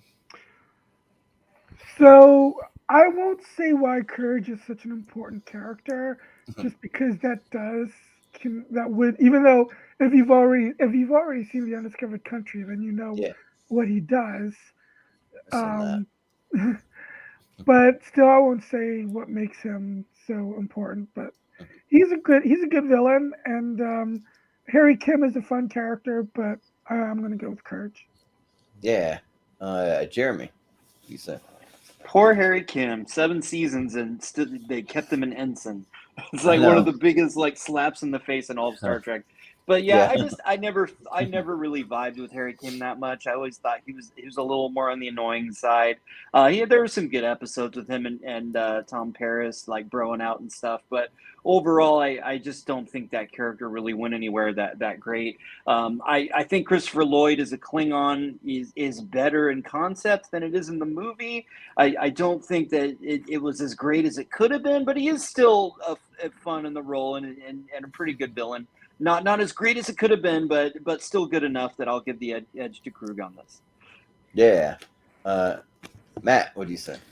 Yeah, don't really remember Harry Kim whatsoever. But Krug, yeah, Christopher Lloyd had a really difficult challenge having to follow Ricardo Montalban's Khan as the next Star Trek villain. But I think he was really good. I think the only problem is that like literally the year after this, he was Doc Brown, and so now it's one of those things to where like the actor became so big that people go back and they can't distinguish the two. But I really like Krug. Jordan, you said you saw 6, right? I didn't. On Discover Country. Oh, so maybe I have seen that. That's 5 I haven't seen. So yeah. Okay. Oh, you're missing a lot there. Yeah. So then you already know. So Steven, don't feel bad saying it. Krug kills David, and it's one of the best scenes in the film series. And I think I've seen that. I think Christopher Lloyd plays it really well, especially when he gets back on the sort of communicator with Kirk, and he doesn't care when Kirk is like, "You Klingon bastard, you killed my son." And also, he has a great fight with Kirk. And who doesn't like seeing William Shatner fight aliens in these movies and shows? Yep. Krug. Sounds good. Austin. Yeah, Krug for me. I like Christopher Lloyd, and I'm going to be really sad when he passes away, honestly. I know, same here. Yeah. Well, no, he and John Williams and a bunch of other people took the elixir, and they're just going to live forever. They're going to outlive all of us. We'll see. Seen with Albert Brooks, like all those guys. Yeah. I also met him last month. Nice. Yeah. I met him too. Yeah, he was very quiet when I met him, just an old man. But so we got LaForge from TNG and Zachary Quinto's Spock. Steven. I like Zachary Quinto Spock a lot, but I can't not vote for Geordi LaForge. He's one of my favorite characters. So, and always liked, especially the friendship between him and Data. So definitely, I'll go with LaForge. Yeah, Jeremy, what do you say? I don't think there's anything better than the relationship between Geordi and Data. That's just one of the great things in all of Star Trek. LeVar Burton just brought so much of that character. And then we got the joy of seeing the episode with him and Scotty and them like butting heads over how to be the chief engineer. So yeah, I love Geordi. Zachary's he's a decent Spock. I think I like him in the 09 movie, but just over the 3 movies, I just don't think he quite knocked it out of the park for me. So yeah, definitely Geordi. Yeah, Matt, what do you say? Yeah, Zachary Quinto, kind of like Chris Pine. It's hard. Well, actually, for that entire cast, to do what they did, which was like, hey, so we got these iconic characters. I don't know, kind of play them, but try to not be exactly them. He's good. Carl Urban did a great job. Yeah, he's good, but Geordi LaForge, I just think it's also just the difficult thing of 3 movies versus 7 seasons of a series and 4 movies. Geordi just gets so much more time to develop. So yeah, Geordi is much. Yeah. Austin. Yeah, much like TNG, I love all the OG kind of TNG characters, and LaForge is a lot of fun. And yeah, his character really took off once they got him off the bridge and into engineering where he belonged, and really found his niche. And like everybody said, the relationship with him and Data and their friendship is one of the best things about the show and those movies. So yeah, I'll go with LaForge. Yeah, well, whenever I see Zachary Quinto as Spock, like I was a big Heroes fan, and I always think Siler from Heroes. That like I keep seeing that, and I'm waiting for him to be some kind of villain or something. But yeah, LeVar Burton's awesome. Like in my rewatch, I just barely watched it. One episode where he meets the real Leah Brahms because he's like weirdly obsessed with that character, and then also I just had to pause it just before this. There was an episode where he's out in like a shuttlecraft, and then he gets captured by the Romulan, and like I guess I haven't finished the episode, but I've seen it years and years ago where he gets like turned into some kind of like killing machine by the Romulans or something. So yeah, so I'll go with Geordi. I'll be finishing that episode after this. So. Discovery, Hugh Culber and T-Ball? I don't know. Yeah. Yeah. Enterprise? Okay. Jeremy. Yeah, like I've said, only seen a little Discovery. I from what I've seen, I really like what they did with Culver being one of the gay characters in the show. But the reason that I think Enterprise is underrated is T'Pol. Yeah, I love that character. I think Jolene Blaylock really brings a lot of soul to a Vulcan in kind of a different way. And there's an episode where she's like kind of assaulted by another Vulcan in a way that it's just a heartbreaking and really like dark episode. And I think she plays like some of that stuff really great in that show. There's an episode where there's like time travel and she goes to like modern day like human world in like the 2000s. That's actually way better than it has any right to be. It's like one of the standout episodes of the series. Yeah, she's kind of eye candy, but I think as an actress, kind of like with Jerry Ryan, and she was a good enough actress to rise above that and be more than just the hot Vulcan in the cat suit and really be a great character. So I'm going with T'Pol. Yeah. Matt. Yeah, I like T'Pol. I think her and Archer had good chemistry between them, and I think again it's always interesting because we're so used to Spock, who's the half human, half Vulcan. When we have sort of the true Vulcans, it's an interesting dynamic, and I like that throughout the series, kind of like she's learning about humans and everything through Archer. Like there's a great episode when they watch like an old Western movie and she's like continually questioning Archer about like the Old West. So yeah, T'Pol. Yeah. Austin. I guess I'll go with T'Pol because you guys are. Sure. I don't know who either one of these characters are. So yeah. Yeah, so I haven't seen Enterprise like I said, but I did watch some highlights just to get a little taste of it, and I saw the little thing where like T'Pol has a romance with Trip, and Trip, yeah. That's kind of a thing that seemed pretty interesting. But also Hugh though, like I like him as a character too. Like I mean, I think that his relationship, not Space and the other Doctor, but that they have the relationship with, but like it's a pretty interesting relationship for being a gay character. It works. But I think T'Pol sounds a little more interesting. So yeah, I'll go with T'Pol. Steven. Yeah, I like T'Pol. So, and since I haven't seen Discovery, I'll go with her. Yeah. So T'Pol. All right, got Bones with Carl Urban. Oh man, what the fuck? Matt. Look, I don't know about the rest of the panel. I think Carl Urban is fine, but he is my second favorite McCoy. Riker is my second favorite Star Trek character next to William Shatner's Kirk. So this is easy for me, Riker. Yeah. Of course, Malcolm chose the one where they make the ladies appear. I think it's like Q. He makes them appear there. But, yeah. But Austin. You're so stolid. You weren't like this before the beard. Yeah. Riker rules. He's great and a excellent first officer, except for in the movies where he seems to always crash the Enterprise every time he's in charge. But you know, once. He always gets him in trouble. But you know, but he's a good dude. And Carl Urban's great, but I got to go with Riker. Yeah. So I've actually met both of these guys too. I met Carl Urban and a convention, and I had never seen Dredd at the time, and I felt really stupid. Well, I haven't seen this movie, but I'm meeting freaking Carl Urban, and it's like one of his best roles. But I fixed that quickly after. But yeah, they're both really cool to me. I even went to a panel with Jonathan Frakes and Brent Spiner. They're like stand-up comedians. They were hilarious. Like they had a lot of charisma and they're funny. So, and yeah, I think Riker is an awesome character, and just his relationship with Picard, and even his relationship with like Deanna Troi. Like there's a lot of cool stuff in with that character. So I'll go with Riker. Steven.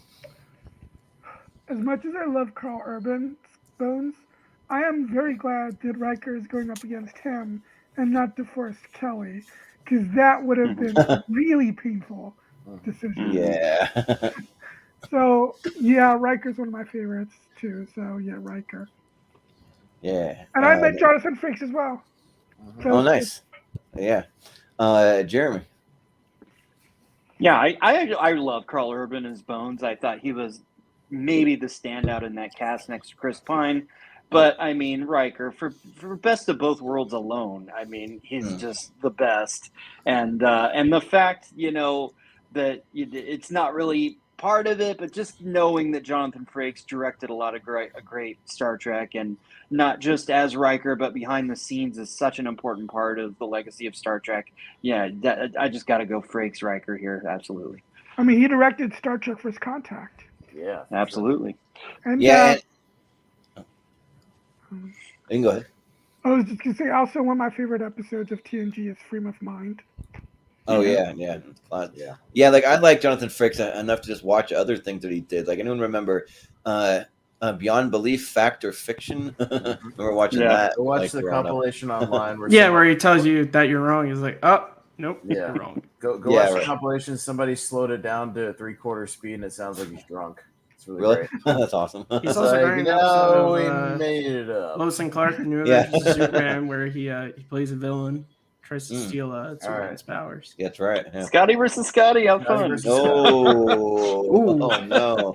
Oh, this is painful. But Malcolm did this on purpose. Come on now. My ass. Wait, is that supposed to be Simon Pegg or? Yeah. I think it is. Yeah. Who's first? Me. Fuck. Oh man, because Simon Pegg's great in those movies. He brings a hell of a lot of energy. But man, oh shit.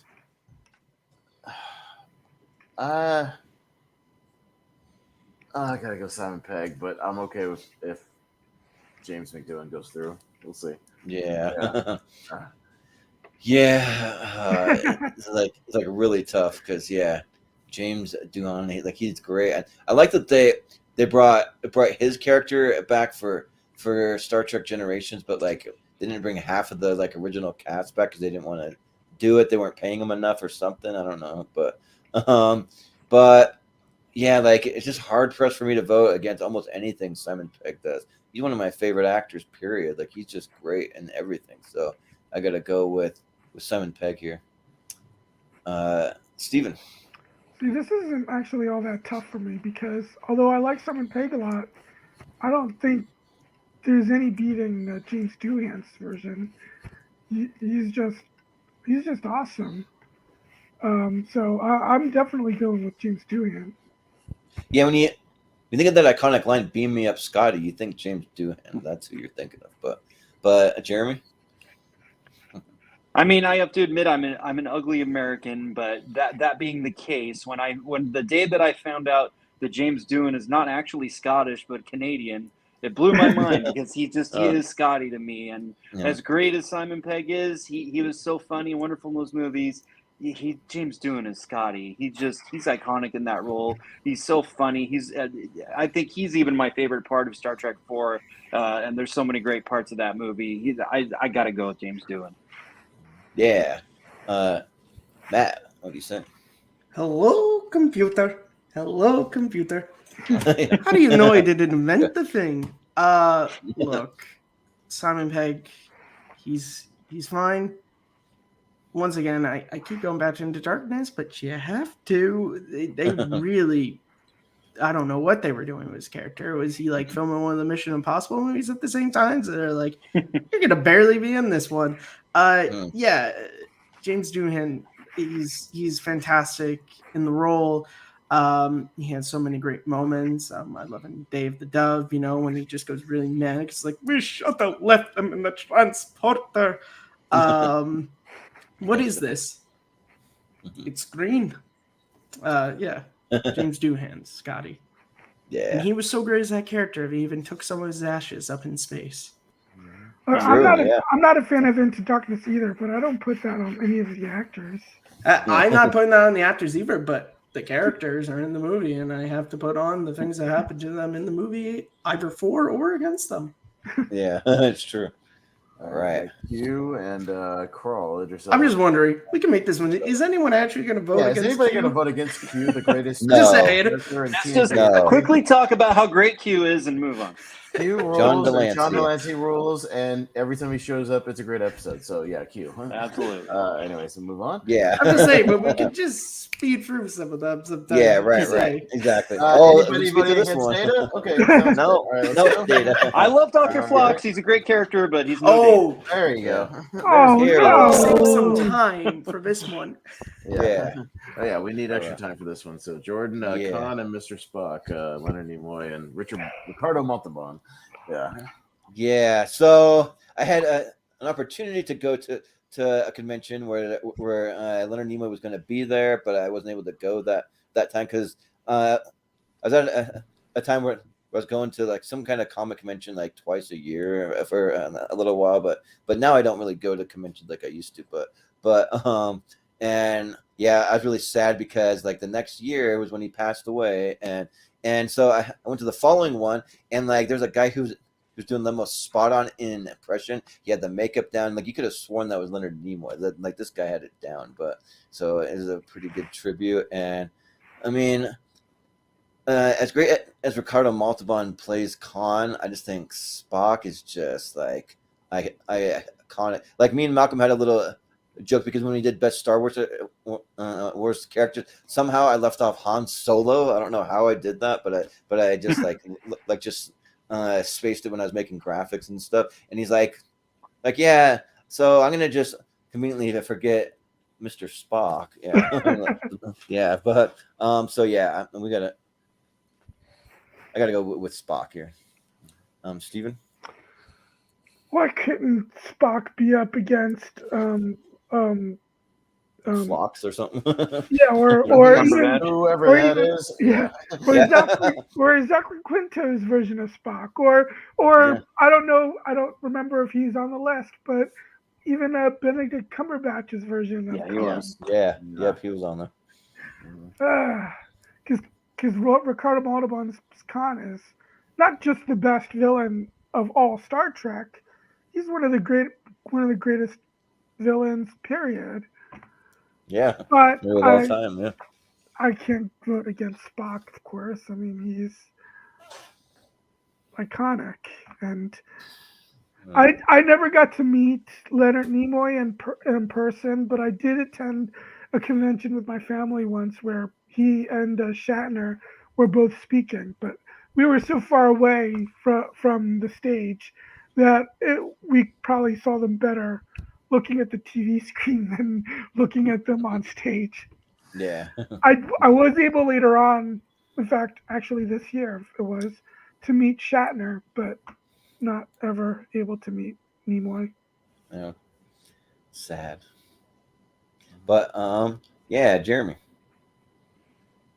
Yeah, you're right that Khan's one of the iconic great villains, but he's not the person that's on my wall here. So yeah. Spock, I don't think Star Trek would in any way be what it is if it wasn't for the character of Spock.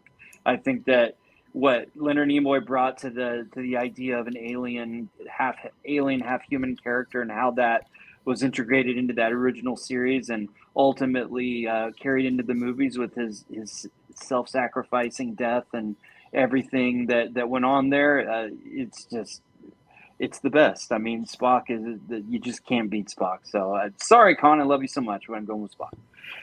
Yeah. Well, I think that when I watched the search for Spock for the first time, I think it was after Steven had it on his 128 for or a show, and I was like, well, if he regards it that high, and I haven't seen this thing yet, I got to watch it. But It's not just yeah. me. I mean, Wrath of Khan is considered to be the best Star Trek movie Right. by a lot of people. Yeah, but Matt. Yeah, I really love Khan. He's one of the best. But yeah, Spock is one of the pillars of the franchise. So yeah, Spock. Yeah, Austin. I gotta go with Spock, and maybe this might be the hot take of the whole tournament. I don't like Wrath of Khan that much. All right, anyways. Yeah, I've tried. But you love Spacey? I've tried to watch it like 4 or 5 times. I can't get into it. I don't really dig it that much. So go back to your movie that just ripped off his story. I think First Contact blows it out of the fucking water as a movie. So, but that's just me. By sitting on the villains thing, they literally just took Khan's story and give it to Picard. So yeah. Dax from DS9 and also Malcolm. Technically speaking, Khan didn't kill Spock. Technically, radioactive materials killed Spock. Yeah. Khan was trying to kill everybody, not just Spock. True, but if we're talking about what did it, yeah, it wasn't Khan. Science. Steven, you're up first. I had a little bit of a crush on Terry Farrell back when I was a kid. She's hot. So, and I've still haven't seen Discovery. So I'll go with Dax. But for those of you who haven't seen Discovery, I think Saru is the best character on the whole show for me. But just wanted to throw that in there. But Jeremy? Yeah, I love Doug Jones, and from what I've seen, Saru is a really interesting character. But having watched 6 seasons of DS9 that Terry Farrell was in, Dax is such a wonderful character. The fact that this was a race that was symbiotic, had another the person inside of her, and had all the memories of the different people that had that host, and the way that character was written and how she played it was really great. And the love story ultimately with her and Worf is awesome and ultimately heartbreaking. So definitely going to go with Dax. Yeah. I don't remember that, but I always did like her relationship with Bashir. Bashir, yeah. Matt, what do you say? Yeah, don't really know everyone of these characters, but you said Doug Jones plays Saru? Yeah. He does. I'll give it to Doug Jones, because who doesn't love Doug Jones? He's great. And he plays creatures great. Like he's really good at playing these weird creatures. So yeah, because he's like the size of like a toothpick. So he can just fit into any suit they could ever possibly. He's tall and small. And yep, exactly. Yep. That's why he's perfect. Yeah, Austin. I'm in the boat with Steven. I always had a crush on Dax, so I'm voting for Dax. Yeah, sure. She's super fucking sexy on that show. Yeah, so yeah. And I liked her in Hellraiser 3. Oh, that's right. She's in that shitty movie. Yeah, well, I'll just go with Saru. I wanted to champion as my favorite character from Discovery. Like, spoiler, eventually he becomes a captain because he's such a great character. They want to like really focus on his character more, and like he just has some like really cool storylines, ones that are like, without spoiling anything, like that like nearly make me cry, involving his family and involving some things around him, and like he just has a lot of heart and a lot of gravitas to like a really kind of like unnerving looking character. Like when you see some like some close-up shots, I'm kind of like a little like freaked out. I'm like, whoa, like that's a freaky looking alien, but like he really does a great job. And Dax is good, but I'm just not as connected with Deep Space Nine. I probably will after my rewatch coming up soon, but I'm gonna go with Saru. Yes, and there he is. There's Picard. And anybody not Picard? You got the shaft. Sorry, Torres. You get the shaft on that one. But B'Elanna is a great character. She's a good character. But come on, but yeah, Picard. Make it so. It's Picard, yeah. All right. So there's speaking of Bashir, and then there's Dr. Battle. And there's Bones. Another Dr. Battle. Yeah. Jeremy, you'll be up first.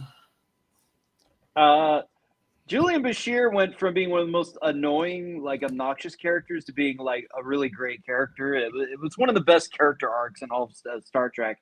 But yeah, as wonderful as I think that he was, McCoy, Bones is just just as iconic. I think up there with Spock and Kirk. So what DeForest character, his like relationship back and forth with Spock is just a defining thing in Star Trek. You'll see echoes of that with humans and aliens going forward. And he's funny. He's awesome. Occasionally kind of a racist, but I think that added some spice the way that they did it. So definitely going to go with Bones McCoy. Yeah. Matt. Well, yeah, but that's one of the great things about TOS was that they were like, we've progressed so much in one way, and yet in other ways we haven't. We were able to unite humanity, but a blue person is a blue person to some characters on the show, but that's what I like. Yeah, Bashar is fine from what I remember, but Bones is... Damn it, Jim, I'm a doctor, not a magician. Like, insert whatever you want. He's fantastic. And as the movies go on, he remains fantastic. And I love all his little bits throughout the film. And yeah, one of the best things in Star Trek is when Bones and Spock will get in a fight and Kirk is just sitting in the middle of it. It's like brothers bickering. It's fantastic. Yeah, McCoy. Yeah. Austin. Yeah, I'll go with Bones as well. Bashir also kind of annoyed me the first couple of seasons of DS9. He kind of settled down a little bit later, but yeah, I'll go with Bones. Yeah. Yep. Damn it, Jim! I'm a doctor, not an insert occupation here. Whatever they're trying to do. I just love his relationship with Kirk. Like, I just think that they kind of like. I almost have like a brother relationship to where they're kind of like bickering brothers, but then also McCoy also has that with Spock. He has that with like a few different characters, and he's a fun character that kind of brings more humor and yeah, like Bashir is all right, but it's got to be McCoy. Steven. I almost want to give it to Bashir, not for anything Star Trek related, but Alexander Siddig was awesome in season 6 of 24. But of course. But I can't vote against DeForest Kelly's Bones. I just can't. And one of the reasons why I'm not as hard as I kind of liked Star Trek 5 is because of all the scenes between Kirk, Bones, and Spock. Yeah, well, if you watch our show, Steven has the obligatory 24 reference every episode. He has to connect something to 24. So. I mean, there's actually several things here that in throughout the show that I could have said, but. All right. Alexander. All right. Yeah. Let's whittle it down. Let's whittle it down. Speed it up. Just go with your gut. And go vote with your heart. Whatever you got to do. And with 10 seconds or less. We'll fly through it. Fly through it and get it done. So see who wins. All right. Yeah. 1 second here. Okay, so. I'm curious as to who some of these characters beated. Well, I'll scroll over if you need to, but for now, Archer and Guinan. Matt. I love Scott Bakula, but Guinan. Yeah. Yeah, Guinan for me. Yeah, it's got to be Guinan. Steven. Never would have thought I'd vote against Scott Bakula because I not only quote him late, but I always loved him in NCIS New Orleans. I think that was a great show, but I always loved the relationship between Guinan and Picard, so I'll go with Guinan. Yeah, I know. Jeremy. Yeah, as I said earlier, Archer is probably my least favorite captain. As much as I like Scott Bakula, and Guinan just had some of the greatest scenes in Star Trek, so Guinan. Yeah. Guinan beat 7 of 9, Stephen, and Archer beat Malcolm Reed from Enterprise. So, yeah. Just letting you know, let Steven know as we go beat what. So Benedict Cumberbatch got beat by Quark and Worf beat Troy. I wouldn't have I would have disagreed with that one. Yeah. Which one? Troy. I would have gone with Troy over Worf. Oh, okay. I would have Troy. But... me first. We were a little split on that. Yeah. I'm gonna go with Worf. Jordan. Yeah, I think it's gotta be Worf. I think Quark, like that race is a fun one to have on there because they're always the kind of like the ones that worship money, but you just want to slap them around and like I don't know, they seem to, I don't know, like that type. But I'll go with Worf. Steven? Quirk was okay, but I'm not really big on the Ferengi. So I'll easily go with Worf. Yeah. Jeremy? He's the character that is in the most episodes of Star Trek. Gotta go with Worf. Really? Yep. Yeah. More than Picard, more than Riker and because he Data? was on all of Oh, TNG you're and then counting 4 Deep seasons Space of DS9. Yeah. Yeah. Yep, But O'Brien is in Deep Space Nine as well. But he's not in as much TNG. Yeah. But Matt? Worf. Yeah. Also, don't ever rub a Ferengi's earlobes; they get horny. It's weird. So Paul Stamets Unless they ask you Wesley to. Crusher. Yeah, right. Whoa. Oh, okay, and that's kind of surprised me because I was surprised when I heard that so many people don't like Wesley. Yeah, same here. Yeah. But, Yeah, we voted for him. Jordan? yeah. As much as I like Stamets, I think that's a good character, but yeah, Wesley Crusher. I've actually met Will Wheaton twice, and he's awesome. So I'll go Wesley Crusher. Steven? So Will Wheaton as a person kind of rubs me the wrong way when he, spoiled something from Star Trek Picard, and when he got caught out from it, he simply called them entitled for doing that. And when he did that before the episode even aired. Yeah. But that being said, I still like Wesley a lot, so I'll go with Wesley. Yeah. Jeremy? Yeah, gonna go with Wesley. Yep. Matt? Wesley. Yep. Austin? Sweep it. Wesley. Yeah. All right. I got Chekhov, Anton Yelchin, and Chief O'Brien. Speaking of Chief O'Brien. Who is that he beat? He beat Gabriel Lorca. I don't know who that is. That's from Star Trek Discovery, Jason Isaacs' character. Oh, okay. Yeah. Steven, you're first. I'll definitely go with Miles. Yeah. Jeremy. I'll go with Miles. Yeah. Matt. Miles. Austin. Chief O'Brien. And I'll show some love to Anton Yelchin. Let's go check off just so it's not a total clean sweep. Got Kira from DS9 and Odo from DS9. Oh. She beat Bruce Greenwood's Pike. Bruce Greenwood, and then Odo beat Malcolm McDowell from Generations. Yeah, that was a disappointing character though, so that's okay. Yeah. Jeremy, you're up first. No, I love I love both these characters, but yeah, Odo is my favorite in that show. Yeah. Matt. Odo. Yep. Austin. Yeah, Odo may be my favorite character other than Cisco from DS9. So Odo. Yeah. Yeah. I like both these characters, but I think Odo edges it out. Yeah. I'm Steven. Oh, yeah, I'll go with Odo. Yeah. Unfortunately, Steven, Cisco had a rough match, as you'll see when he came up. You'll see. I was here for Cisco. Were you here for that one? Okay, I couldn't remember. We got Tuvok versus Captain Kirk. Anybody not voting for Captain Kirk? No, I got Kirk. No. Oh, no, I like Tuvok, but I like Tuvok, but I don't think he should have beaten Chekhov. You were a little split. We root for the underdog here. Yeah.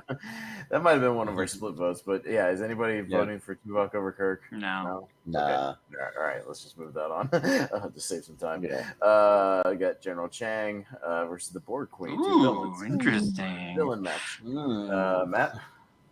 Of course, it's me first. Chang. Okay. Yeah. Austin. I'm gonna go with the villain from my favorite Star Trek movie, the Borg Queen. Yeah, just because I like both villains, so it's a little split. But yeah, the movie I like way more is First Contact. So yeah, Borg Queen. Steven? Okay, I do like First Contact more than Undiscovered Country, but I'm actually gonna go with Chang on this. Ooh, I get to be the decider. Yeah. Yep. I think I'm like going against the grain. I actually think I like Undiscovered Country a little more than First Contract. I love both movies, but yeah, I'm going to go with the Borg Queen. I think that she's one of the great next gen villains. So yeah, love them both, but I'm going to go with her as the villain. Okay. Yeah. And also, just to remind everyone, the winners of this round make it to our championship tournament for best geek character. Nice. So just remember that. Yeah. So we got John Cho, Sulu, and other Sulu. Oh, Sulu battle. Yeah. Sulu battle. Yeah. Sulu battle. All right. So John Cho or George Takei. Me. Might be unpopular. I'm gonna go with John Cho. Jordan. Ooh, I think I got to go with George Takei. Oh my, yeah. But Steven? George Takei. Yeah. Jeremy? Takei. Yeah. Matt? Takei. Yeah. Yep. So everybody should have just said, "I vote for Sulu." Okay. So Yeah. The real Sulu. Oh, and you really want to win. All right, there we go. Okay, let's do the side here.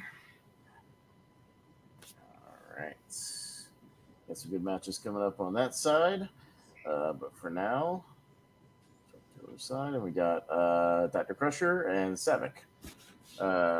Jordan. Yeah, most of the time I'm gonna vote for the next generation character. So, yeah, let's go with Dr. Crusher. Steven? Beverly. Yeah. Jeremy? Crusher. Yep. Matt? Beverly Crusher. Yeah. Austin? Bev. Yeah. All right. Okay, and got Beverly. Captain Janeway and Trip Tucker. All right. Steven. I'll go with Trip, even though I do like Voyager more than Enterprise. Yeah. Jeremy?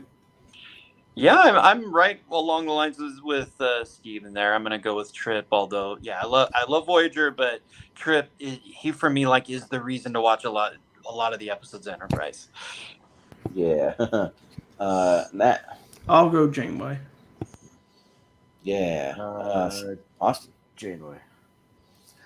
And I think, since you're giving me the deciding vote, this is the one time where I can kind of basically say what Steven said, that I like Voyager more, but I'll still go with Trip, just because even though I haven't seen it, he just seems like out of that cast the one I would like the most. So I'll go with Trip.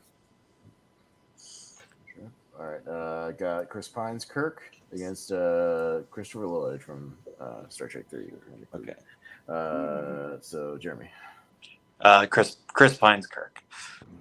Yeah. Matt? Just to mix it up a little, I'll go Krug. Austin? Kirk. And I'll go Chris Pine Kirk. Steven? It's low-key tough. But I'll go with Kirk. Yeah. All right, Kirk. All right, we got LaForge and Paul. Matt. Geordi.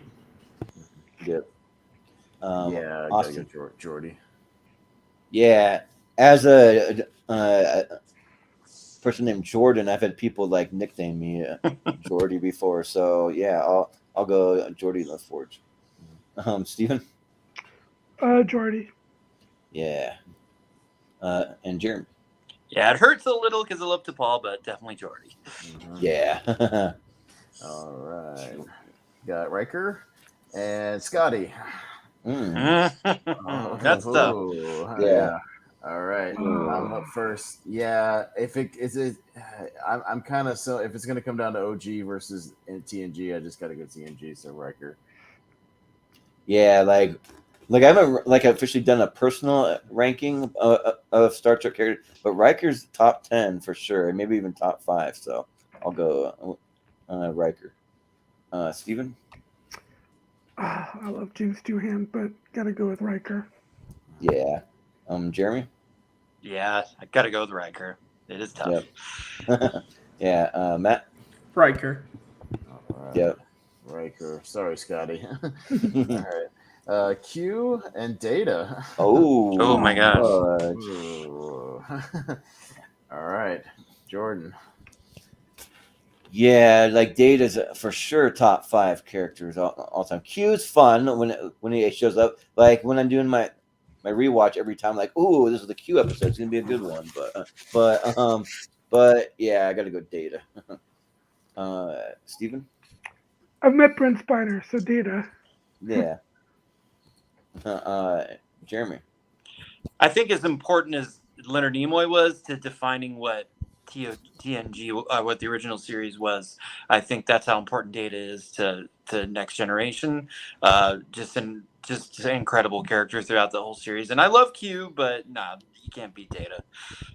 Yeah. Matt?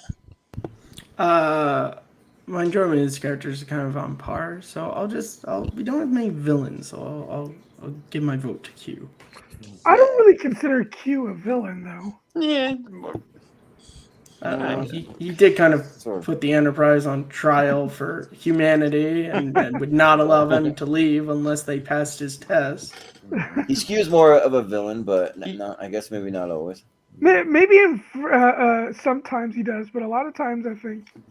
Also, he literally destroyed the creation of life in the last episode at the beginning and forced Picard to fix it. Everyone. Yeah. Just saying. To echo what Steven said, I met John Delancey, so Q. Yeah, well, but that's okay. The Data's going there, which I'm fine with. According to my cousin, so he's one of those brony guys who's into that My Little Pony stuff. He says John Delancey is a brony and shows up at all those conventions. So fun. Yeah. And I think that's the exact 8x10 I have of John Delancey as Q. That's cool. Actually. Nice. Yeah. All right. So Leonard Nimoy, Spock, and Dax. All right. Steven. Of course, I gotta go with Spock. Yeah. As much as I might have liked Dax back then. Yeah. Jeremy. I can't imagine anyone that isn't saying Spock. It's absolutely Spock. Yeah, it's got to be. Matt. Spock. Yep. And Austin. Spock. Yeah. It's got to be Spock. Yep, for me too. All right. Clean sweep. Got Picard and Bones. Oh.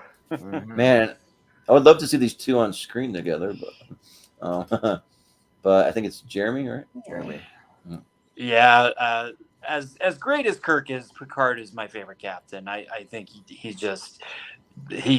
just so defining of what Star Trek is to me, and I love Bones. He's a fun character, but Picard is maybe my favorite. So yeah, Picard for me. Yeah. Matt. Yeah, this is hard. I like both these characters a lot, but I'll give it to Picard. And Malcolm, yes, what you did with his last name on the graphic was cool. Yeah. Some in the comments. Yeah. I see you, Malcolm. Yeah. And Austin? Picard's the GOAT. Picard. Yeah. I think, pound for pound for, just anyone in Star Trek, he's the best actor, too. He's just blows certainly away, of the main cast. Yeah, absolutely. Yeah. So, yeah, I'll go Picard. Yeah, I was watching one episode. I can't remember what it's called, but there's a character that comes on, and he's an older character, and I think he's like what is it? Spock's race. I don't know why. Vulcan. Yeah, and he's having something where he can't handle his emotions at the end of his life. That's Sereis. That's Spock's dad.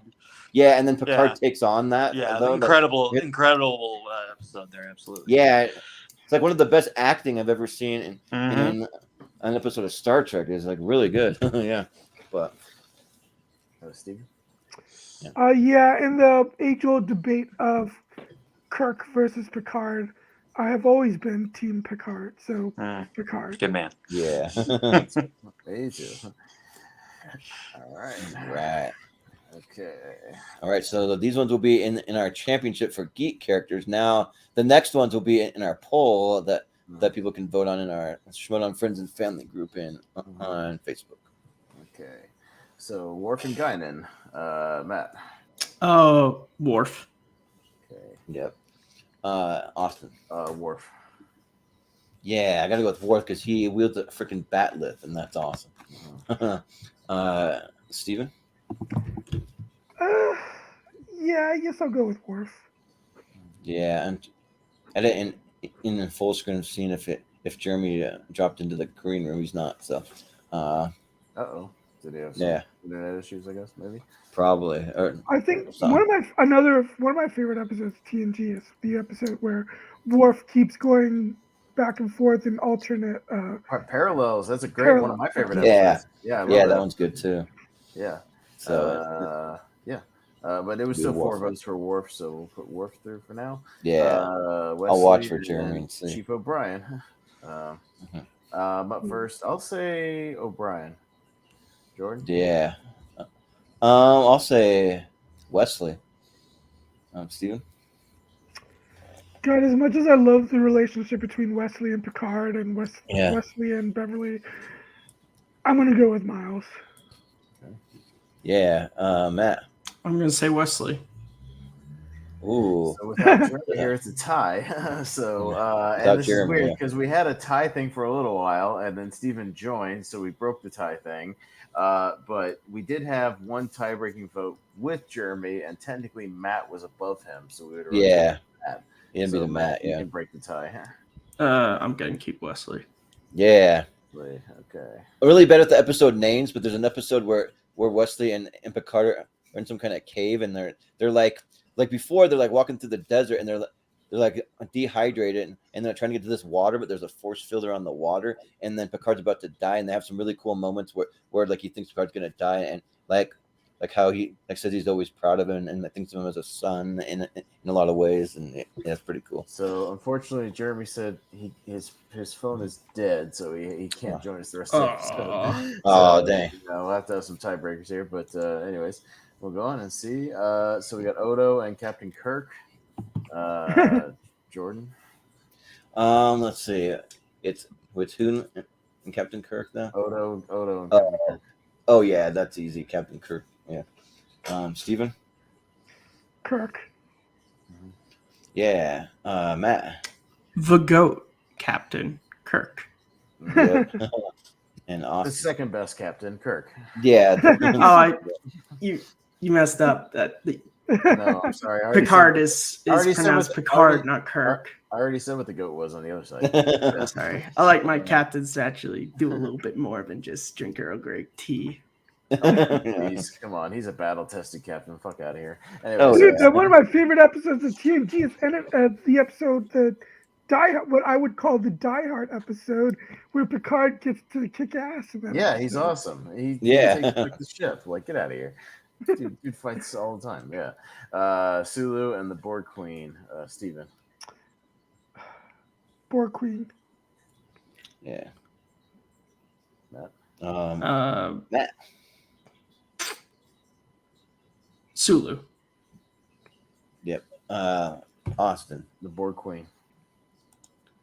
It's close. I'll go Sulu. All right, it's tied to me. And Borg Queen. Oh, Borg Queen. All right, yeah. Sorry, Sulu. Yeah. We'll see you again next time. All right, other side, we got Beverly and Trip Tucker. Matt. Beverly. Okay. Yeah, I'll go Bev. I'll go Beverly, yeah. Clean sweep. Okay, clean sweep. All right, boom, boom. Okay, got Pines Kirk and LaForge. I'll go LaForge. Yeah, I got to go LaForge. Steven. Geordi. Yep. Matt. Yeah, Geordi. Yeah. All right, and we got Riker and Data. Oh, fudge. The two I saw on stage at a convention. Yeah. Jordan. Oh, man. I freaking love both these characters, but I think there's so many nuances that Brent Spiner brings to Data. They can't say contraction, like words like that, and like he just like has little like movements and little things that it just I gotta go Data. But Steven? the two TNG actors that I've actually met. Yeah. Okay, I'm about to say a hot take here, but Riker has always been kind of seen as the Kirk of in that because he's got Kirk's personality. I like Riker more than Kirk. I'm gonna go with Riker. There's similarities. They both play musical instruments. I don't know. There's different things, but I don't remember Kirk ever playing an instrument, but no, not Kirk. oh, But I you mean mean Data? like Riker and Data. Yeah. But Matt. Riker. Yeah. Man, shit. Awesome. Data. So that's a tie to Jordan then. Oh, it's close, but I gotta go Data. Oh, that's close. Yeah. All right. Spock and Picard. Steven. Now we're getting into the tough stuff. Oh, Yeah. Oh my god. Yeah. Picard. Yep. Matt. Spock. Yep. Spock. Austin. Picard. Yep. I mean, I have the saying right under me. Make it so. I gotta go Picard. Well, I'm so shocked. All these people who spent the entire stream talking about how much TNG is better than TOS over the TNG character. Well, I'm so surprised. Well, I mean, it is true. So, I mean, that's the correct answer. I'll say live long and prosper to Spock, though. Like, don't you dare disparage that phrase, Mr. Make It So. As a goodbye. I'll Don't use you it dare. as a goodbye. How dare you keep his phrase out your freaking mouth? Yeah. All right, getting down to the final four here. Matt, you got Worf and Wes. Yeah, I gotta put on like my old lady glasses when we get down as Worf. Yeah, sorry, I'll call him out for you if you need to. But yeah, I'll go Worf. Yeah, I gotta go Worf. It is close for me, but I'll go Worf. Steven? And I'm gonna go with Wesley actually. Oh, all right. But Worf. And then we got Captain Kirk and the Borg Queen. Yeah, even on this one, I'll go Kirk. Matt. Matt. No, Jordan. No, I voted for Kirk. I'm waiting for you, Jordan. Oh yeah, for some reason I thought you said. Anyways, yeah, Kirk. Steven.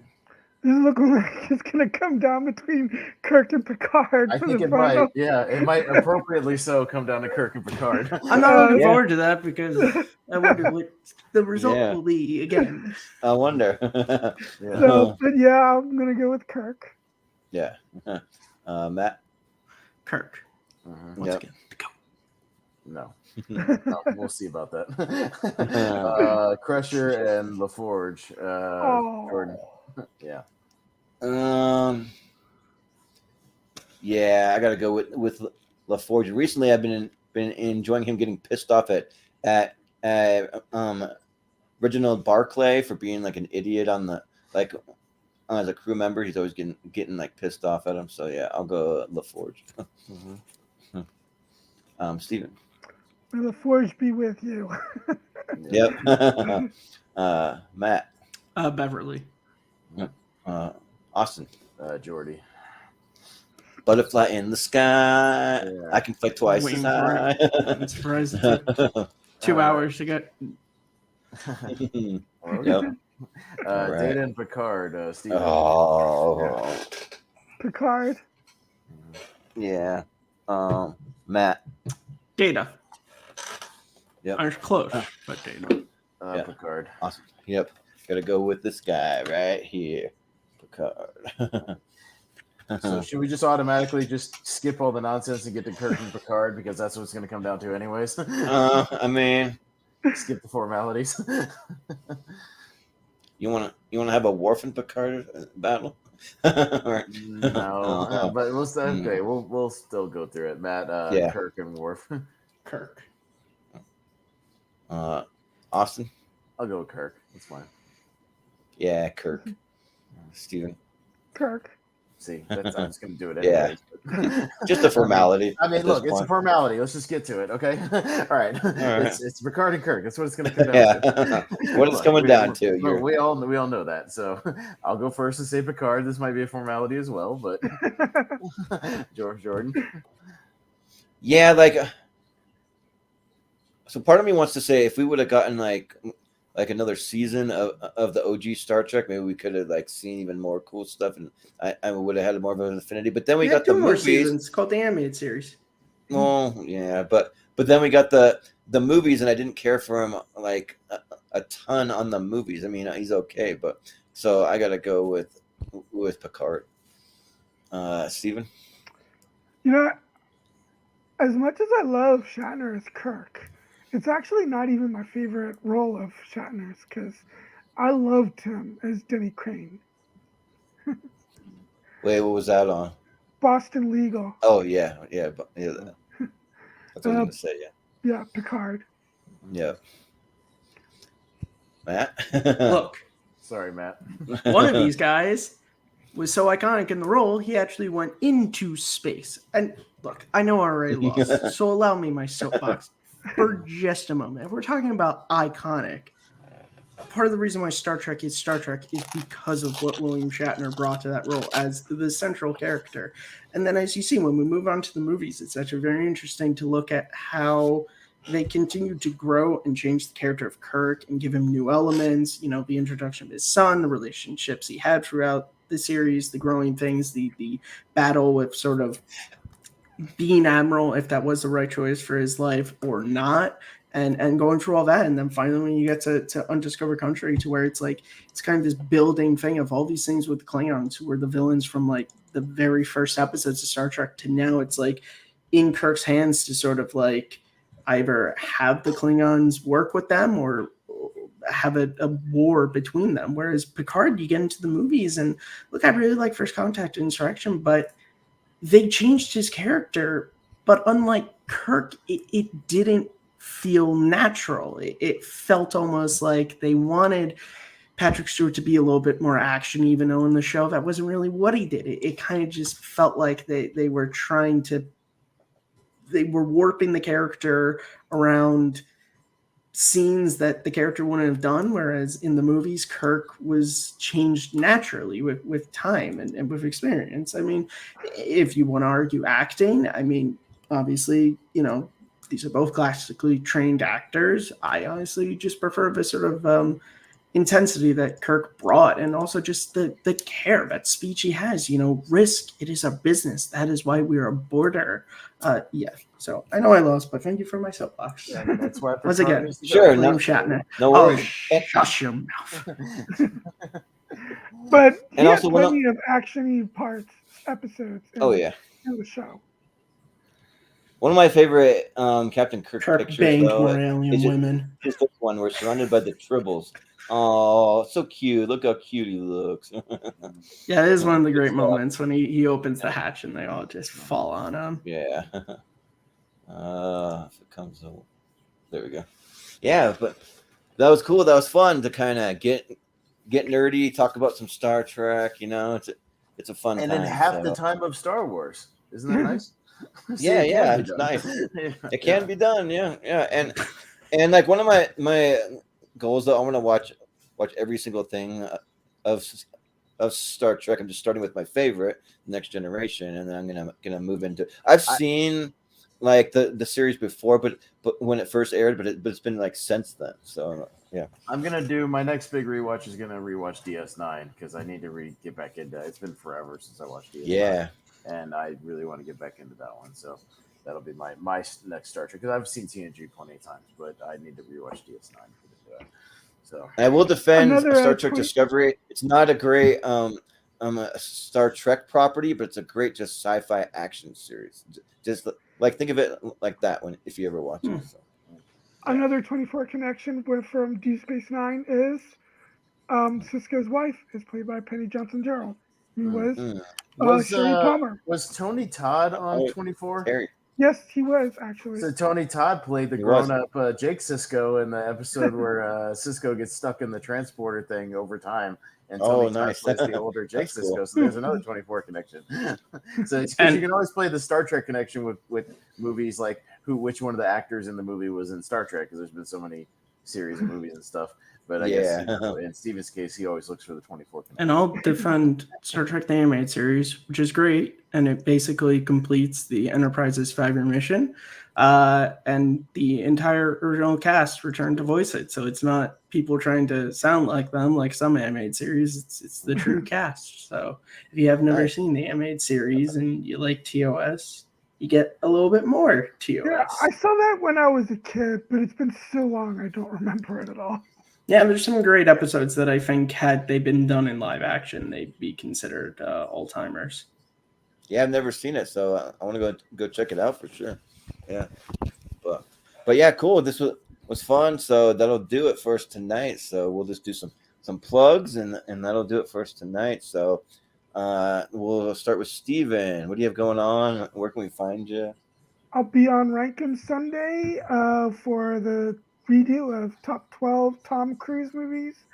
And speaking of Tom Cruise, I think, I could be mistaken, but I think the next tournament fights that I'm on is the Tom Cruise versus Tom Hanks. Yeah, the Battle of the Toms. Yeah. Yep. I got that list ready to go. We are including Dead Reckoning Part 1 in that tournament, just FYI. Yeah. Yeah. To tie So nice. All right. Cool. Sounds good. Matt, what do you have going on? You guys can follow me on Twitter at Kearns_Matthew and on Threads at Matt J. Kearns.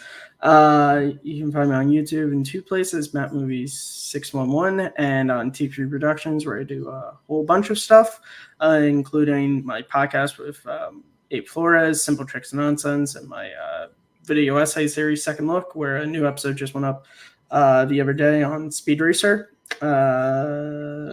This was fun. If you believe Kirk to be the GOAT, give this video a thumbs up. And if you believe Picard is, give it a comment. The GOAT. So let's just see. I'm just saying. We all know. We all know it's Kirk. We should make him take their shirts off and just see. Not now, obviously, but in the originals.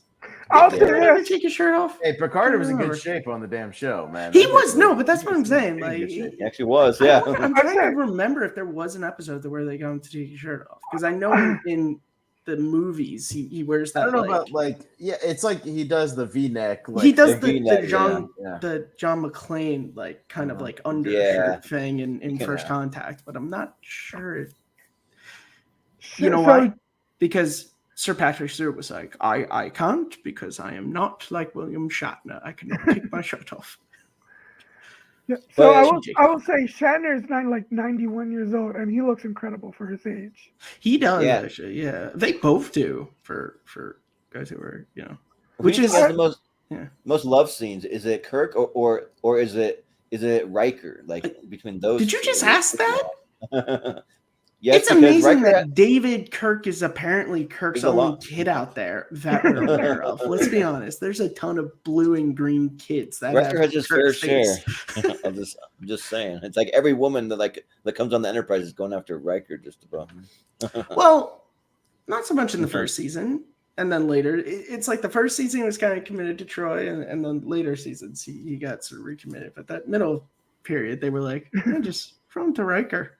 Yeah, yeah, but Austin, where can we find you? So me and you are doing the wheel tomorrow. Is that right, Jordan? Are we doing that tomorrow afternoon? Yeah, like for a day where like that's the only thing that I'm filming. I have a surprisingly busy day, but anyways, yeah, we're doing that. Gonna be able to do it because I need to plan the rest of my day tomorrow. Oh yeah, we'll be able to do it.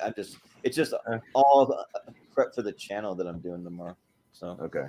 All right, that Nerd Culture channel, Ryan Permison, I'll be doing a Dark Knight watch along for the 15th anniversary on Monday night, so we'll just be watching along and talking about it. And then, I'll be on with JPO next Wednesday night on Countdown on the Pierce Co, doing our worst movies of the year so far. So, yeah, our least favorite movies of the year so far. Oh, nice. That'll be kind of interesting. I'm curious to to see if like I have any a movies list. that I have a list, and I've got end some up on hot there. takes on some movies that some people are high on this year that I didn't like as much. I can't believe people are high on Fast 10 because I thought that was. I thought it was fine. Yeah, I thought it was fine. Family. Come on, guys. Yeah, but well, to get high on family, it's like the most important thing in the world. It's family. When we were ranking the Fast and Furious franchise on Rank, I was like, how the heck did Fast 10 make it to number 2? Because family, and Really? like everybody loves family. 2? I can't believe you ranked family. That's crazy to me. And over Furious 7, which in my opinion should have been number 1. Yeah, it should have been. But You guys should have put it number 2, Too Fast, Too Furious, just because, humor. well, actually, no. Furious By the 7 way, should have Jordan, been number 1. I want to Should have been prove 5 something. or What should it have is, been cuz. I want to prove something to Matt real quick. Share my screen that I just shared real quick. What? Jordan. Look at how ripped Patrick Stewart was in first. Oh, Contact. I'm not saying he wasn't. That's why I was Look asking. at I that wonder shit. if they ever got him to I take mean, his look shirt at those off. arms. Holy shit, dude was fucking ripped. No, for that he movie. was. I'm My not God. disagreeing with Look you. at that. Look at those muscles. I'm Damn, not disagreeing. son. Hence why I asked. I That's wondered. sexy bastard right there. But they never went. No, it's they, not photoshopped. That's No, it's from not. that's when he's hanging off the thing. It's That's in Insurrection. Yeah. But that's what I'm saying. They only ever let him get like John McClane. They never let him go the full Shatner. Yeah. Also, guys, come on. Kirk has one of the best like action moves ever, which is just the jump kick. That double foot jump kick. I'm still fighting, even though I lost like half an hour ago. It's all right, I will but not stop. But I'll try to get through my stuff quick because I got a lot going on. But I'll try to just keep it more brief. But so yeah, tomorrow, me and Austin, we're gonna be doing our spin for our upcoming mystery tournament. We got a mystery tournament coming up on Tuesday, so we're gonna be spinning the wheel 64 times. We have a big wheel with all of our favorite movies from our partners in the channel, our top regulars, and then some wild cards in there too that we threw in there, and we doing that. We said 4 Eastern, right? Or was it 3? I can't remember. 4 Eastern is what I want to do because I won't be out till 2. So. Oh yeah, then that'll work. Yeah. So 4 Eastern, we'll be doing that. I'm going to be prepping most of the rest of the day for a trivia that we have going on Sunday. So we're doing the Seen and Heard movie trivia. We're going to be doing a marathon edition of it where it's going to be all movie clips, and then there'll be a little round in between with some movie taglines in between, just to kind of break it up a little bit. Won't be any music this time. So, and then I'll also be doing reviews of the 3 movies that I saw. I'll be doing that tomorrow: Barbie, Oppenheimer, and Elemental. And it'll be kind of interesting because I didn't really love 2 of them, 2 out of 3, and yeah, I'll just say that we got to tune in to find out which ones. But and then we have, let's see, I just want to make sure that I don't forget anything. I'm going to try to do also a just quick little YouTube short for our Wheel of Movie Spin. I want to try to do one next Wednesday because even though I have a busy weekend, I have free time on Wednesday. So we're going to spin the same wheel essentially, and then we just spin it once, and then whatever movie that it lands on, we'll do a 1-hour deep dive on that on Wednesday. So, and then you can find all of our social media down in the description. So if you want to see what we're up to, we always try to update down there. And then we have a Patreon. If you go to patreon.com/movie hero, we have an extended look at our upcoming schedule. If you want to get first dibs on being on some episodes before anybody else, I always give priority to my Patreons, our patrons. And then we have some podcasts on there that are exclusive to Patreon. We do some drafts, that type of thing. But just to get into what we have coming up for tournament fights and tier ranker. So we'll be doing our mystery tournament. Then we're starting a new tier ranker series. It's going to be best movies with one-word titles. It'll be a decade series. We're going decade by decade, and there's a lot of it. We had to hash it out. We had to just come up with like a top 100 for each tier ranker, and we'll be doing that. Then we have the one Steven mentioned. We got our Tom Hanks versus Tom Cruise, the Battle of the Toms coming up. We're doing a big animation tournament to cap off our last tier ranker series, which was best animated movies, and we're going to take all the top 10 from every decade plus all the honorable mention will be in a big tournament of 64. Because we never really had an all animation tournament fight, which is hard to do. We had our tier ranker series, but this is going to be hard because it's all the top 10 and honorable mention movies, so it's going to be a lot of good movies. Yeah, there'll be a lot. Like nothing bad in that tournament, so it's going to be tough. Yeah, there'll be like nothing bad. So yeah, that'll be like really hard. Then we have we already did some geography based episodes. We did best movies with a city in the title, best movies with a state in the title. So now we have best movies with a country in the title coming up. So we got that one. We're gonna be doing friend of the show, Matt Majot. We're gonna be doing our friend from up north in Canada. He's gonna be doing his top 64 favorite movies. So if anyone who's interested in doing an entire episode just dedicated to all your favorite movies, and you can come up with a list of your top 64, just let me know and we'll talk and we'll try to put something together for you. So then we'll be doing best movies of 2009. We've been working our way down the ladder, started at best of 2022, and then we're down to 2009. And then our next Geek series to go along with this one, with the Star Trek one, will be best fantasy, adventure, and sci-fi characters that have not appeared in any of their tournaments. So no Star Trek, no Star Wars, but everything else will be fair game. So we'll have that in there. And also no Marvel and DC. Those will be their own separate tournaments as well coming up.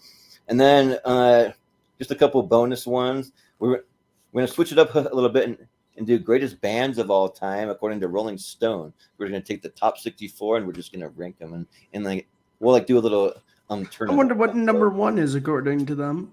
I'm not even sure, but I'm guessing it's the Beatles probably or he was making a joke about the Rolling Stone magazine. Yeah, the Rolling Stones. I was gonna say or the Rolling Stones. Yeah, it's gotta go. Look, but it's actually probably the Beatles. Probably. Yeah, but then we have best post-apocalyptic movies coming up, and then we have one other friend of the show, Dan Skip Allen. He's going to do his top 64, so he sent me that list. So yeah, I'd be interested in seeing that one just because he's probably going to have a lot of older movies. Yeah, he actually probably will.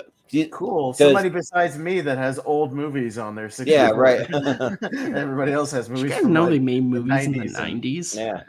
Everybody else is like 90s and now. Well, I'm the only guy who in my original 64 had like movies from the 60s and movies from the 70s. I'm like, Well, you and Chris Scott, like he had some older ones. I think Chris did, but that was it. But that's basically what we have coming up. And also, Dan's a big fan of westerns. We had to push it back a little bit. We were going to be doing best western, but because of some scheduling things, we pushed it back about a month. But it is coming up. So yeah. But that's what we have going on. So yeah, that's going to do it for us tonight. So thanks again, guys. This was a lot of fun. So for Steven, for Matt, for Austin, for Jeremy, and for Sandy, even though he couldn't be here. I hope he's safe. But thanks to Malcolm for making the graphics on the bracket. Appreciate it. Yeah, also thank you, Malcolm. And I've been Jordan, the movie hero Anderson, and we will see you all next time.